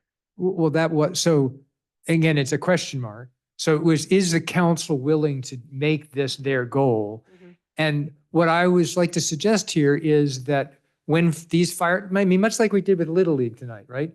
When a Firewise community gets created, we should celebrate it. We should say, because it's hard work. And we should say, good job, guys. And we can do it at the beginning of our meeting. I mean, it's obviously a decision for the Just council. a public acknowledgement. Yes. It's not the goal of creating and continued work. Yeah. So I mean, you're the lawyer. It's like public acknowledgement, comma, whatever, Yeah, of yeah, the yeah. following. Yeah, right, Okay, yeah. okay, And I- got it. Oh, we're on Firewise. Can I interject something? I don't. Is it a ask Judith. question? Um, If it's a question, yeah. do you know how many communities we're missing in Portola Valley for Firewise? I don't think that you have to sort of look at areas rather than communities. Yeah, I mean, no, we've got good coverage. I mean, but there's two things here. I mean, one, I noticed this was the creation and continued work. So I'm hoping the council will believe this is an important goal. And so acknowledge when they get created, and then maybe we find a way to acknowledge that they're continuing to do good work, keeping people's, like, the council cares about the work you're doing. That was sort of the intent of this bullet point. Right. And why are we overlapping the safety element here? Because to the original point, what is the deliverable of this committee? What is the deliverable of the safety element committee? I fully support both efforts, but why is there overlap, and what is the purview of this support town council safety element subcommittee and staff? Why do we need that? I think we could take it. It was just sort of like, in the near term, these are other sort of safety related things that we're doing, but Okay. I think it's fine. Not really needed, right? Yeah, I think it's not really, I mean, it's going to be done by the state. I mean, I could move it over into the Okay. safety element, so. Okay. Medium term, Tony already answered my question about a 10-year plan. We don't have one right now. So who's going to do the ensuring of a 10-year plan? So this would be, when we were talking about committees versus staff. Mhm. So I think this has to go back to the town manager, Mhm. and it's got to get scoped. And then we as a council have to decide if this is a priority. Yeah. So if we're commenting, and when we get to comment, what do you want to know from me on this? Because this requires for me, I don't want to say today whether I would or wouldn't support it. I mean, there's nothing there objectionable, but I don't want to pre-commit to anything. I want to have an open mind when we get into Sure. the council discussion. So when we get to discussion, why don't we find a way to word this to make sure that we consider it rather than ensure, like. But you're locking it into an agenda for the medium term in the next year. So I'm sure there's a way to get at that, but I'm just confused more than anything by what level of input you're going to seek. But Well, I'm hoping on something like this, when we talk about the priorities for the town in, Yeah. say, March, absolutely. that this is one of the things we talk about. We may Yeah. not put it on the list, like, so that's why I Yeah. say maybe consider would be a better word than ensure. Mhm. But I do think it's important that we consider it. So, and if the rest of the council doesn't think that, that's okay. But that was the idea. But you're asking us tonight without a lot of detail to say whether to pre-commit, whether or not, like, that's a question. Like, I don't know how to respond to this. Let me Yeah. Okay. keep Yep, comment for yep. later. The post-adoption plan is in here. I assume that's just reciting an ongoing effort essentially, right? Yep. I I mean, much like the safety element, this was just another project that we had. I don't know that you need it in here because Okay. I don't want Yep. overlapping work streams if possible. Yep. And longer term, I don't know some of these, like, I don't know the background, frankly, on one. It has some nice ideas in there, but I don't really know what WRRBA is or the implications of the improvement. So I'm not quite sure what to do with that. Similarly, building standards are going to happen anyway, but I don't know the passive house standard. I just don't understand that. Can you explain that? I mean, there's a whole, down at the bottom, there's a whole description on the, like, passive house. I mean, all these, there's a lot of information there. Well, there's a citation, so the answer is go back and look at this stuff, right? Yeah, well, and again, this is, this is longer term as time and resources allow. These are just things that we wanted to sort of, and again, particularly this list is more like if a committee looks at this and says, oh yeah, okay. Like if Wildfire Preparedness Committee looked at this and said, oh yeah, we'll go look at the passive house standards and see if there's something there. That was the intention here, not that we're going to deliver. Okay, And I that's the- guess the comment is for the next iteration, maybe explaining that rather than through, Reference. like maybe just a short Uh-huh. description would be helpful to me. Building standards, I'm not quite sure how that relates, but if you can explain that to the jurisdiction, that would be helpful. Electrical resilience. I don't understand how reestablishing the sustainability committee gets to, like, how is this related in your mind to the resilience objective? So if we were gonna basically do vehicle to grid or vehicle to house, which is, these things are a little bit later in there, the V to G, that's what that acronym stands for, vehicle to, basically, so If vehicle to there's house. a wildfire and no electricity. Well, or just, battery backup. it's basic, I mean, your car. It's a backup. Okay, Well, got it. yeah, but I mean, like when you put 2 Tesla Powerwalls, Yeah. your Tesla has like 4 times more power. Yeah, in it yeah. than- Yeah, so, I get so it was more, if we're gonna deal with Context. sustainability stuff, then it would be nice to have a sustainability committee look at this stuff, because it's not clear that the wildfire preparedness or the emergency preparedness or the geologic safety are the right people. So that was the idea here, is if we're gonna go, and again, these are farther out, but Yeah. if we're gonna do those, then it seems like having a committee that could help us, the council. Okay, I had a question on whether we still have a sustainability committee, because I saw a reference to it the other day, but, I did too. I thought it was pretty defunct, but it may It may be, be. but I it don't may be that know. we still have it, but it just doesn't meet anymore. I mean, Oh. that the charter exists There aren't enough people to to meet. meet, yeah. So, Okay. yeah, so maybe reestablish is the wrong word. Maybe it's recruit for. okay, demand response system. I mean, some of this stuff needs explaining it for public discussion and decision, but, I'll just note that some of it's you have to be in that area in order to understand it. Okay, sorry to put so much, question there, but. No, it's good. Thank you. Okay. And I agree. It was a long list and I was a little hesitant to add more and more to make it Yeah. even longer. So Oh. you're for sure, as I got to the later stuff, it got pretty like, like you see, a few words as here's a reminder Yeah. of something Yeah. rather than Mhm. here's a full description. Okay. Any other questions? If not, we'll go to public questions or public comment rather. There is a hand, there are 2 hands up. One is Robert Shostak. Oh, well, Hi, Nan. Nan. Hi, Nan. Hi, yeah. Sorry, yes, Rob's name is on this machine. Yeah, I think that Craig and Rebecca have done an amazing job on this. It's a massive detail, which is great. I have just a few comments. I think you probably saw my comment in the packet. And it has to do with earthquakes. I'm going back to the very first sentence. Evacuation and readiness, be ready for wildfires. And I'm sitting here wondering why we are not considering earthquakes, which are, we're 7 times as likely in the next 30 years to get a damaging earthquake as we are to get a wildfire here. So I think that earthquakes need to be, and geologic hazards, especially earthquakes, need to be considered from the beginning. So I would like to see this document redone with an eye to including earthquakes and earthquake hazards, the cascading hazards that happen after earthquakes. And either that or a separate parallel document, if that's the appropriate form to do this in. Okay, so, and I have a couple of, well, my copy is covered in blue ink. I haven't submitted any comments to anyone, but I do have comments.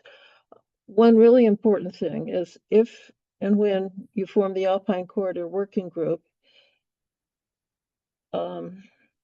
authorize them to work with the county, which is at this moment planning, or has already planned probably by this time, for the what they call the Ladera Improvement Project. There's either stoplights or roundabouts at La Mesa and La Cuesta, and same at the 280 interchange.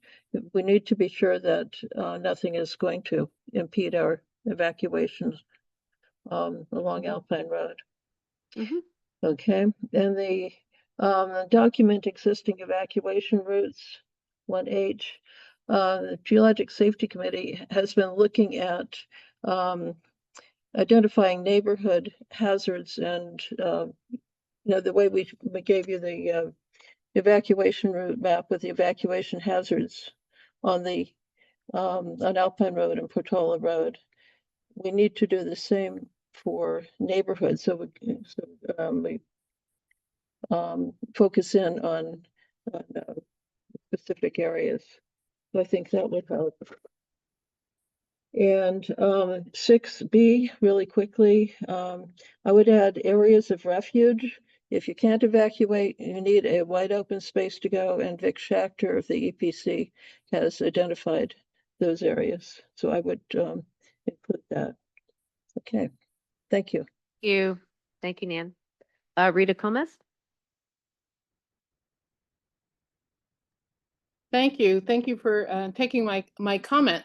And looking at this document initially, I was a bit confused because I know that the safety element is supposed to be coming up in October. So it's like, is this the planning for the safety element? And there's lots of information in here that overlaps, and it's really acronym city, and anybody from the outside looking in would be completely confused. And I'm sure more than half the town or half the people that tried to read this were confused if they're not, you know, if they don't know what these acronyms mean, and they don't see all the meetings that some people see. So it just adds to the confusion. And there's a lot of work put in this, obviously, but it would read better if people can actually identify what some of the things that are in there. And it seems to be trying to get to that, what I've been asking for years, is an infrastructure plan. And, you know, this could be put into a very nice bag of an infrastructure plan for the next 5, 10, 20, 30 years that we need for this town. But I don't see those words. And what about the undergrounding committee? That's something that we don't hear about, but will be an important part of any kind of emergency. You know, where are the shutoff valves? Where are the connectors? Where are the people that are going to be building in this town? Who are they going to be connecting to? And is there a place for them to connect to for an emergency, or their building, or us trying to get out for an evacuation? And, you know, there's lots of mention about home hardening, but it doesn't really talk about how that's going to be paid for. How are we going to help our neighbors? Because, you know, if I do all my home hardening, but my neighbor might be not able to do it, you know, that doesn't help me as much as it helps them. And so to figure out ways that we can help each other in this town, because, you know, If something happens, it happens to all of us. But thank you for the hard work. I just would like to see a lot more clarification, less duplication and confusion on, is this the safety element outline? But that's what I'd like to see, because it's clearly there's lots of work been put into this, and it's by people that love our town. Thank you. Thank you, Rita. All right, I am not seeing any other hands online. I will bring it back for more of a discussion. So I'll start again with you, Helen. So could I answer a couple of these questions before we go into yes, of discussion? course, please. Yeah. So in terms of this initiatives versus the safety element, they're actually pretty different. The safety element is a document that goes in part of the general plan, and it's pretty high level. And this was meant to be more activities, and initiatives that we could have committees do. So I see, other than that one section that talks about we need to, like number 6, and Judith's suggesting I just delete it. So I'm good with that. But these are meant to be initiatives to make the town safer.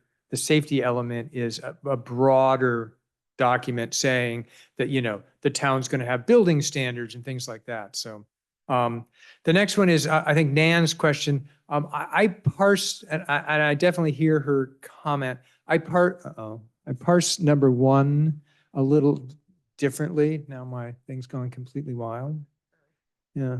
Help. Okay, let's see.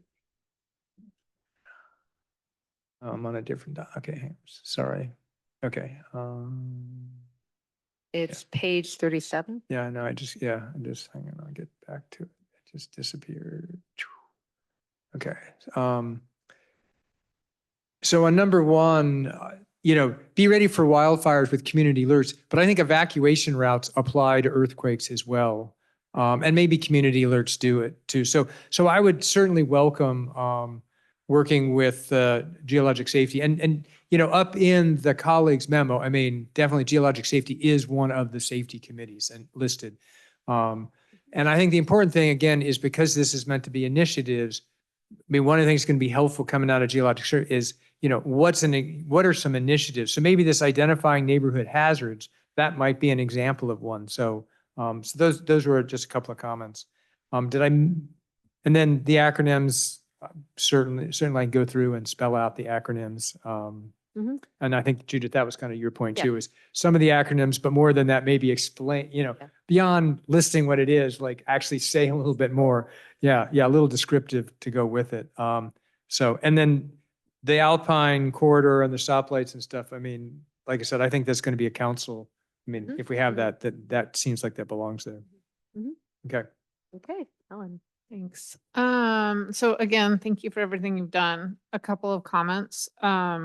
Obviously council as a priority said we wanted this, but we need to be clear probably to make sure that staff is aware of what they're responsible for versus the committees, right?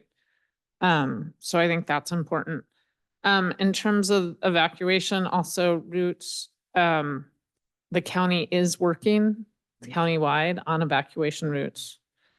They're behind. They were supposed to get it to all of the cities months ago. So I don't know what's going on, but that's something to be aware of as you look at the Alpine Corridor Working Group, whether,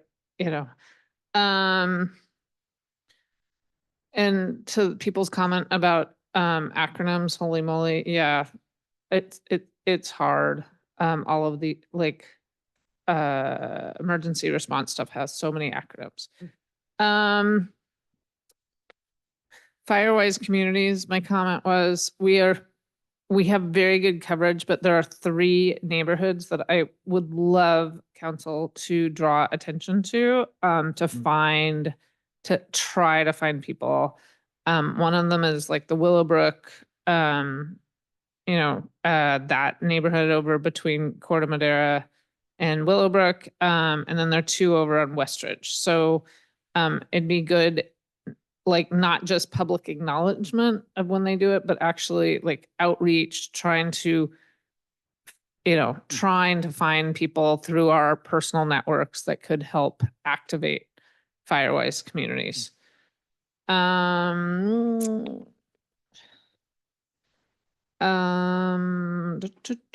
have any more comments?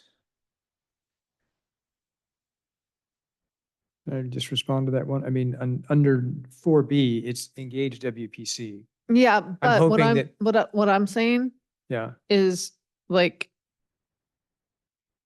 WPC, like I think we can do more as a council than Okay. just rely on WPC actually. Okay.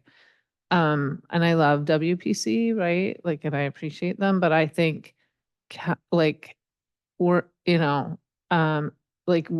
like I've reached out to people. I think all of us need to think about it, because with those 3 neighborhoods we're only as safe as your next door neighbor, right? And Firewise community. So that's where I'm like, I would love to draw more attention to it, like somehow, right? Again, whether it's the quarterly or monthly update of like, hey, we're looking for people in these communities to step up and help, or, But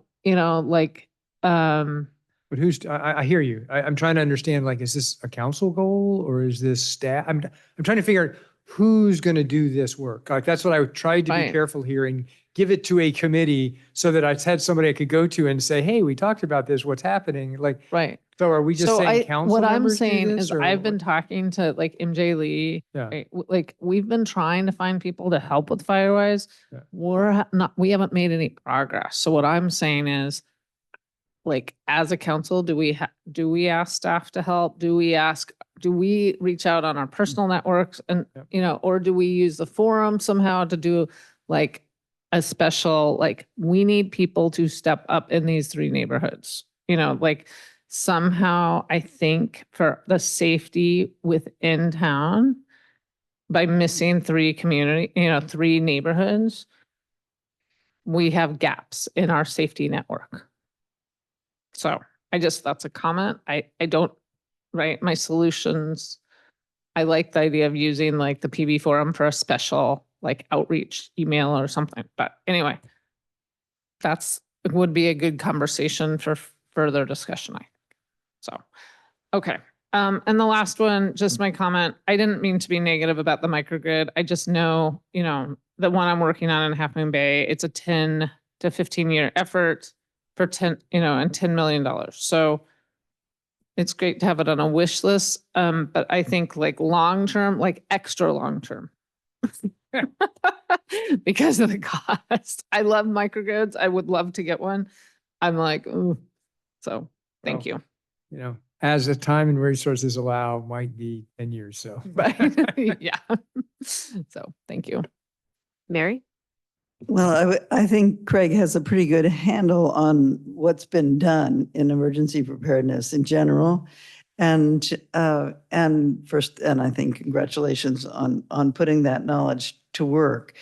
My feeling is, or from what I know about it, these committees have in fact fleshed out a lot of things that we have maybe not picked up, like the evacuation.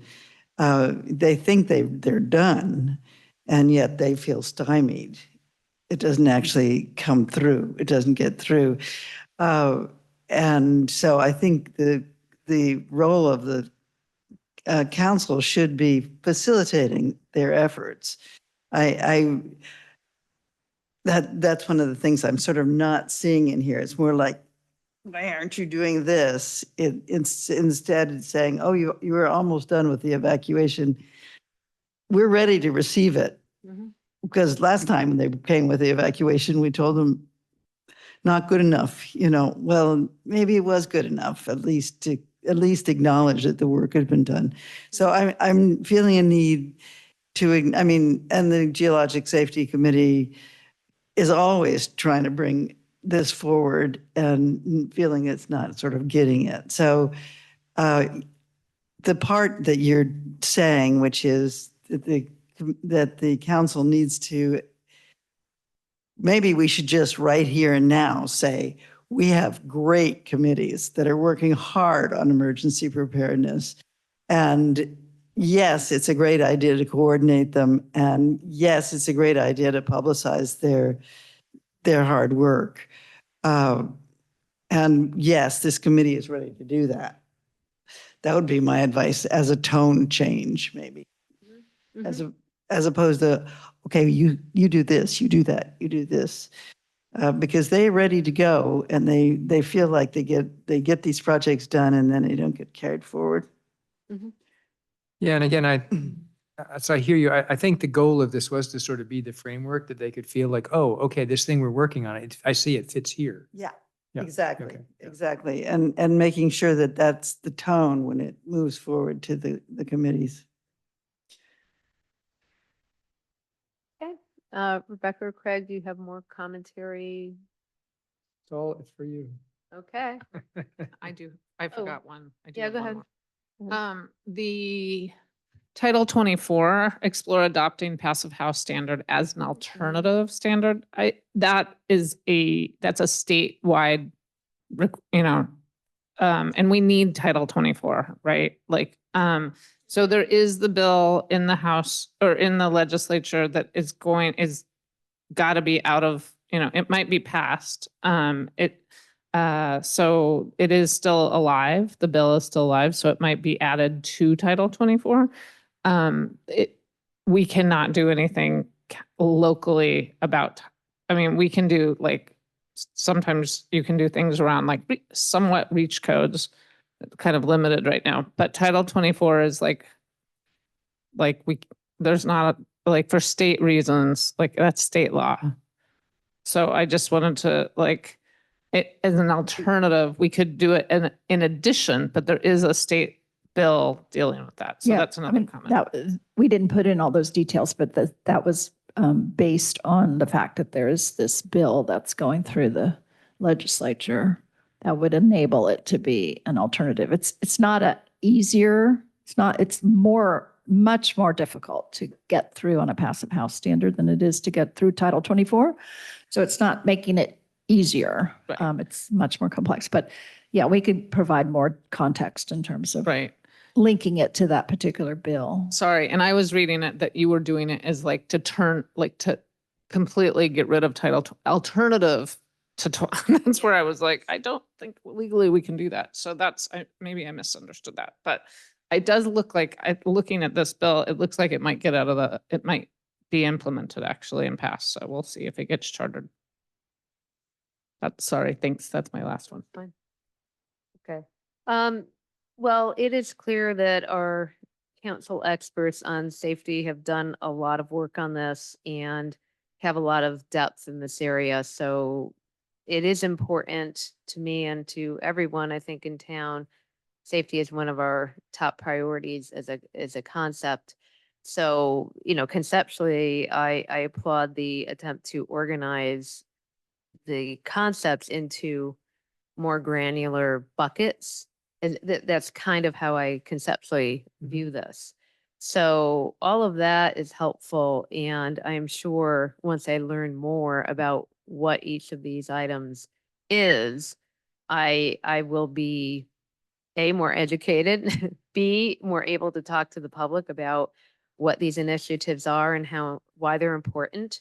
And so my questions here are really, because I am not as in depth in these areas, you should view me as a somewhat informed member of the public, and if I'm having questions about them, and you want people both to understand the great work that's going on or will go on and has gone on, that you take the time to lay it out a little bit more to the next level of direction, or conversely, bring it up a level saying, engage EPC, WPC in projects they've already been engaged in. Here's examples, or take input from the committee work that's existing and seek ideas for what more they want to do before finalizing it. So I think to Mary's point about recognizing the work they've already done. And, you know, a lot of it's had to start and stop, and that's not making anybody happy. But there is some good reasons for that. Just a little bit of thank you committees for engaging on this and doing some early work. And now we really want to push some of this over the line. I think that tone is certainly what I believe is driving a lot of this. And then some of it needs more refinement. So who's going to do that? Should be, you know, considered. I personally think the next iteration should probably, you should work with staff to figure out what they can and should be doing, and on budgets where the items are more expensive, and you've probably covered those in mid to long-term items. You know, I'd want a chart that says, you know, minimal expenditure, you know, just like a staff report, like, okay, minimal staff input, lots of staff input, but it can be quite high level. It can be, especially for the near term things. My worry about our situation in town, we've got to solve the finances, and we have a lot of really important meetings and discussions around that. We have to walk and chew gum at the same time. I totally get that. But at the same time, I want to avoid confusing the public. So I think as you look at redoing this, trying to simplify, trying to explain, and trying to distinguish between the safety element efforts and this, I think that would help the public understand what is this document versus something else. And that could be building an intro around it or something like that. And then to Nan's point, you should make a decision whether this does or doesn't cover earthquake and sequela. I'm open on that. I defer to you, You know, but I think it should yeah. be just, I mean, we should have earthquake safety initiatives. Okay, so you would include it. Okay. Working with the county on some of this stuff is a bigger task that staff probably has to be involved in. So I do take Nan's point about roundabouts being a major concern, but is that in the scope? Is it not in the scope? You know, in your next iteration, you should make that decision. And Undergrounding isn't a bad thing to like decide. And I know it's not likely to happen, but you know, maybe we say that's just not, that's outside the scope, but just think about it. well, because- I mean, it's under number 5C is document PG&E's plans for underground Yeah. electrical lines. Yeah. So, I mean, it was Yeah, there, it was fair- in that sort fair of point. Yeah. midterm. Yeah. So let me ask this, with the exception of getting rid of 6, which is the safety element, just moving it to the safety element, then most of the rest of the stuff is committee stuff, not staff stuff. There's very little actually staff stuff here. Mm, 2F, 2F, you know, you could, where are you going with that? well, right. So where I was going was, you know, we have the Alpine corridor. Mhm.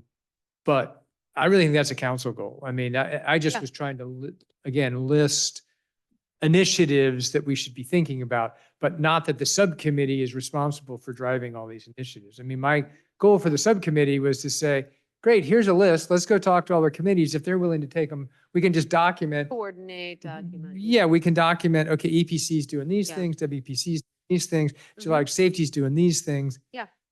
And that's kind of it. And then I'm hoping that the council, you know, there was discussion about, you know, would we want to consider having, you know, a 5th Wednesday or something like that where we talk safety?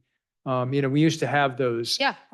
And, you know, so there would be a place where like, okay, we have this list and, you know, can EPC come and report? I mean, and, you know, in the past, they've been great about coming and saying, yeah, we want to talk about the Yeah. work we're doing, and same for WPC and geologic safety. So I guess that's what I was sort of thinking was the next steps. Mhm. So I'm pretty happy to take out like the safety element. Like you said, And some of move the it. post-adoption plans. And I the mean, post- honestly, I I want to be check. very I'm- streamlined. Yeah, yeah. So I think all that makes sense. Yeah. And the Alpine corridor thing, I'm willing to take out of this. I just think that that's really a council. I mean, again, I was just putting it That has as, to come back for yeah. discussion, but. well, and I don't think it's the subcommittee's job to actually drive that one. I was just putting it down as, here's a list of safety initiatives, Mhm. not here's a list of safety initiatives that the subcommittee is responsible for. Mhm. Right. Okay. So I think what I'm hearing is turn this more into a list that the subcommittee is willing to facilitate. Mhm. Yeah. And then so- let the rest of the stuff get done where it gets done and not duplicated. Yeah, and I think, conceptually you should take away a lot of openness to supporting these and from my perspective, communicating on safety measures more frequently is nothing but good. I was Yeah. just more Yep. like, and are we committing to more? Are we committing to Yep. efforts spent by staff we don't have? Right, Or right, yep. or are we forming committees? How are we going to do that? Because the council's role is to decide if there's a new committee or Right. to revamp, whatever that one is, I'm not Right. even sure. But just Yeah. more clarity on what's the to do there, Okay. by whom. So yeah, I mean, these are great initiatives and really appreciate all the work. And when it comes back, I think we'll be able to have a more streamlined discussion around that. Yeah, well, I think when it comes back, I think it's going to be mostly the first one on where the committees are in terms Yeah. of their interest. Okay. I think the midterm stuff, I think that's really going to be the council when we go to think about the priorities for the year. Mhm. So again, I don't see this as the responsibility of the subcommittee. It was just a list of here are things that somebody should be paying attention to. That's really what it was about. So I'm happy just to leave this as, this was, this is a public document. Yep. And when we come back around in March, we can pull this out and say, Yeah. hey, there were some things here that we talked about that Yeah. we should think about where they belong. So, Yeah. okay, so That- I think that's fine. Good. So I hear the acronyms. And yeah, I think we can clean up most of the rest of the committee stuff. What does the council think about the Firewise sort of, that was one thing, again, that would be up to the council, not really up to the subcommittee. I mean, are we willing to, are we comfortable with that, or do we want to talk about that at a later time?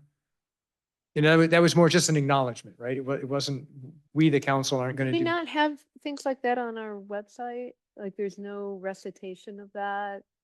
No link. Okay, Yeah. that surprises me a little Yeah, I know. bit. Me too. That was sort of the idea here was, Yeah. it seems like we should acknowledge, WPV Ready.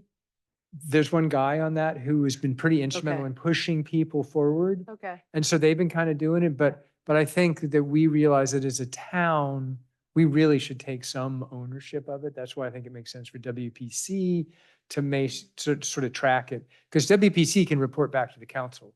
Whereas I don't really expect WPV Ready to be reporting. Right. I agree with that. And So- I would expect WPC to be tracking Firewise. So in their minutes, maybe they make a periodic report.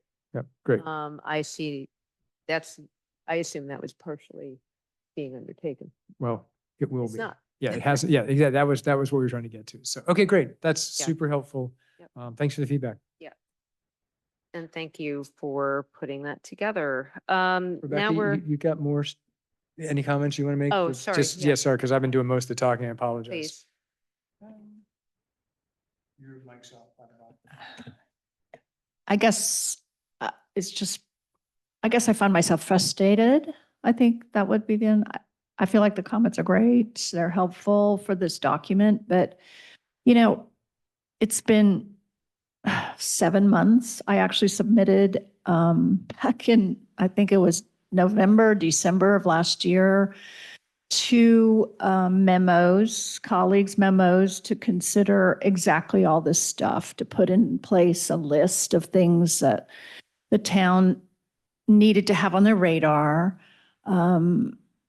Things that, I put in there that we needed to solicit feedback from all our committees about what sorts of things they consider to be important. And it's been 8 months and here we are with a document that we're still kind of dealing with the document. We're not actually doing any of this. So all I can say is that I'm frustrated about it. I mean, asking, 6 months ago, we could have gone to the WPC, we could have gone to the geological safety, we could have gone to whatever and said, where do you feel like the town is not doing safety? What initiatives do you feel you need? What initiatives do you feel you need more support with? What do you think has been dropped? We could have done this 6 months ago, and instead we're stuck in a process and we're not getting anything done. So all we're doing is getting a document. Perfect. So I am frustrated about this. So, I mean, maybe I misunderstand. I think you and I have a clear task, which is to go to all the committees with this list and say, look, we've talked about this, the council. The council's generally open to this. Let's do let's figure out the framework. Let's figure out how to solicit and how to support them. I think that's our next step. Like, I think we're doing that, like, starting tomorrow. Okay, well, if So- you could, Craig, if you could at least copy me on your emails to the committees, that at least would be helpful for a subcommittee to move forward with projects. Well, I mean, that's what we're going to do. We're going to schedule time. Okay, Yeah. I mean, that wasn't kind of the direction that I got from this discussion, but okay, that's great. That's the next, that you feel that that's the Well, next step. I don't so. see how you can refine this without getting feedback from WPC. And EDC and geologic, yeah. I mean, it's part of, I see no problem with outreach and getting that information. I'm not sure there's anything to prevent you from doing that. Well, I think it's necessary. Yeah. Yeah. Right. No, Not only- no, I yeah, mean, right, I yeah. didn't before, Yeah. and I certainly don't now Yeah. myself. Yeah. So anyway, I think we can make a step. I mean, we promised we would bring it back to the council to have discussion. And now that I think we've had that discussion, the council's okay with us having a more robust conversation with the committees. So I agree with you. The fact that it's taken 5 months, 7 months is frustrating, but let's take advantage of the fact that we brought it up. It's got, we've highlighted it. So, and I think it's just, and maybe this is my bad, some of it was a little too broad. And so it led to some confusion. So let's focus on the things we can get done. I'm a big fan of, working on the things we can make happen quickly. And empowering the committee. That's what I mean. Confirming. Yeah, I don't mean me personally. I mean, Yeah. what we, the town, can Yes. get done. Yeah, absolutely. Yeah. And Helen and Mary, is that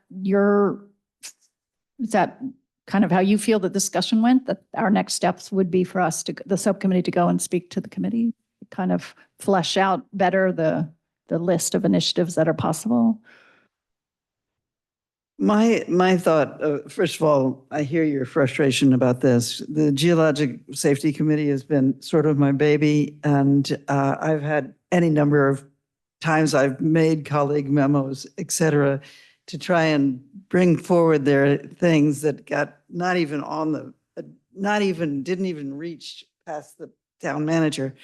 But at any rate, what I'm excited about is that we actually have some of these things now that I can take this list and I can go and discuss it, I guess, with them and say, here's where let's just see she's apparently Nana's got this thing, like really looking at it closely. She'll have some ideas and it'll empower her again to be able to make some progress. So I think it actually was effective. It's here now. You made it to the dais. And my frustration has been that, like I said, that the committees had done all this work and that they never got it pulled together. And now you're doing that. So I would say congratulations. And yes, it's really frustrating. And now's not the time to give up. We got this. Okay, good to hear. So my comment is sometimes, I won't name names, but some of our subcommittees sometimes are not clear on actions to be taken on certain items. So I think. Our committees? Yep. Not our subcommittees, our committees. Our committees, excuse me. So, so I think that when you go to the committees, that we as a council give them, and hopefully you two, like very clear, like this is what we need you to work on, or timelines, right? Action items kind of thing. To make sure that they know what they need to do. I think that helps our committees. But I don't feel that the subcommittee has that authority to do that yet. I can see us going to get feedback from the committees and talking to them about these initiatives and saying, does this make sense to be part of your purview? Does it, what progress have you already made in this area and all that stuff? But I don't see us, the subcommittee, being able to go to a committee and telling them, this is what you should work on, without this coming back to the committee, back to the council to actually make that. That's fair. Makes sense. Yeah, no, so yeah, I think you're right. I think going to the committees and saying what is feasible, what is realistic. Yeah. I mean, this is a framework, and I like this in the discussion. I mean, it's a framework for the committees. It's a way to say thank you to the committees for what they're doing. It's a way to solicit more information and support them. So absolutely. So yeah, but I don't think it's the subcommittee's place to dictate terms. Like that's not, I don't want to be part of that subcommittee. It's a discussion. Yeah. And my experience with the committees, these committees are great. Having the council say, we think this stuff's important is only going to empower them, because they say, thank goodness you think it's important. Because I think, I've been on some of these committees where they feel like, we don't know if the council really cares or not. And so I think that's what this is about. Yeah. exactly. Yeah. So, okay. Well, thank you. It's 11 o'clock, so let's not belabor this too long. There's a lot of liaison reports here. I don't know if anyone has a verbal update that is not in the packet, or if people, what is your subject matter? The verbal for the EPC. For the EPC. So I'm going to take public comment after the verbal. Is that okay, Catherine? Okay. So quickly, there is a bridge issue near Alpine Hills that keeps coming up. EPC needs to decide whether it is an evacuation route. The owner of the bridge wants to donate it to the town. Is that? So I drove over there to try to figure out. I'm not 100% sure which bridge it is. So It's behind Alpine Hills, but behind the, so I might off be of at the Creek I'm- Park. Right, but I might, so I didn't want to assume. So,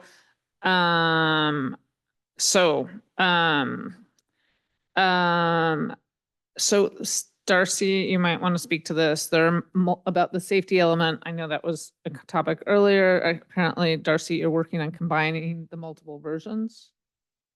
You want to speak to that? It is underway in coordination with the subcommittee and town staff. Great. Okay. Quickly, we have 6 new cadets in training for Woodside Fire Protection District, and now are allowed on apparatus. There were no mutual aid resources deployed as of August 7th so far statewide.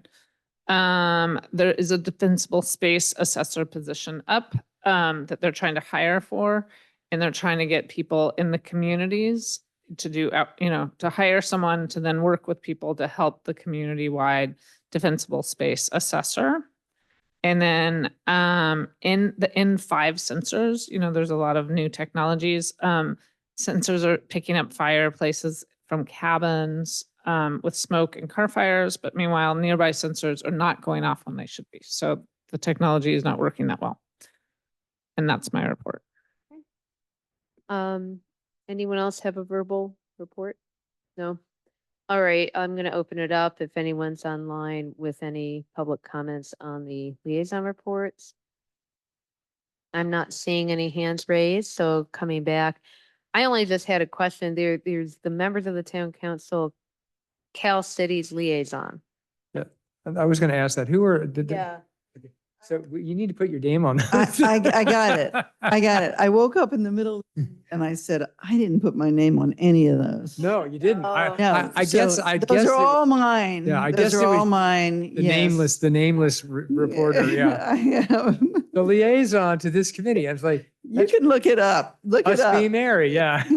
But Mary, on that one, it's like a cut and paste It was a cut and paste. opposing something. Oh, it was So the sign, it's the sign issue. It's that we have to, that particular bill is going to be a disaster for us because it gets rid of the local ability to get control signs in your you're town. just bringing it to Yeah, the just letting you council's know. attention. Yeah. Okay, thank you.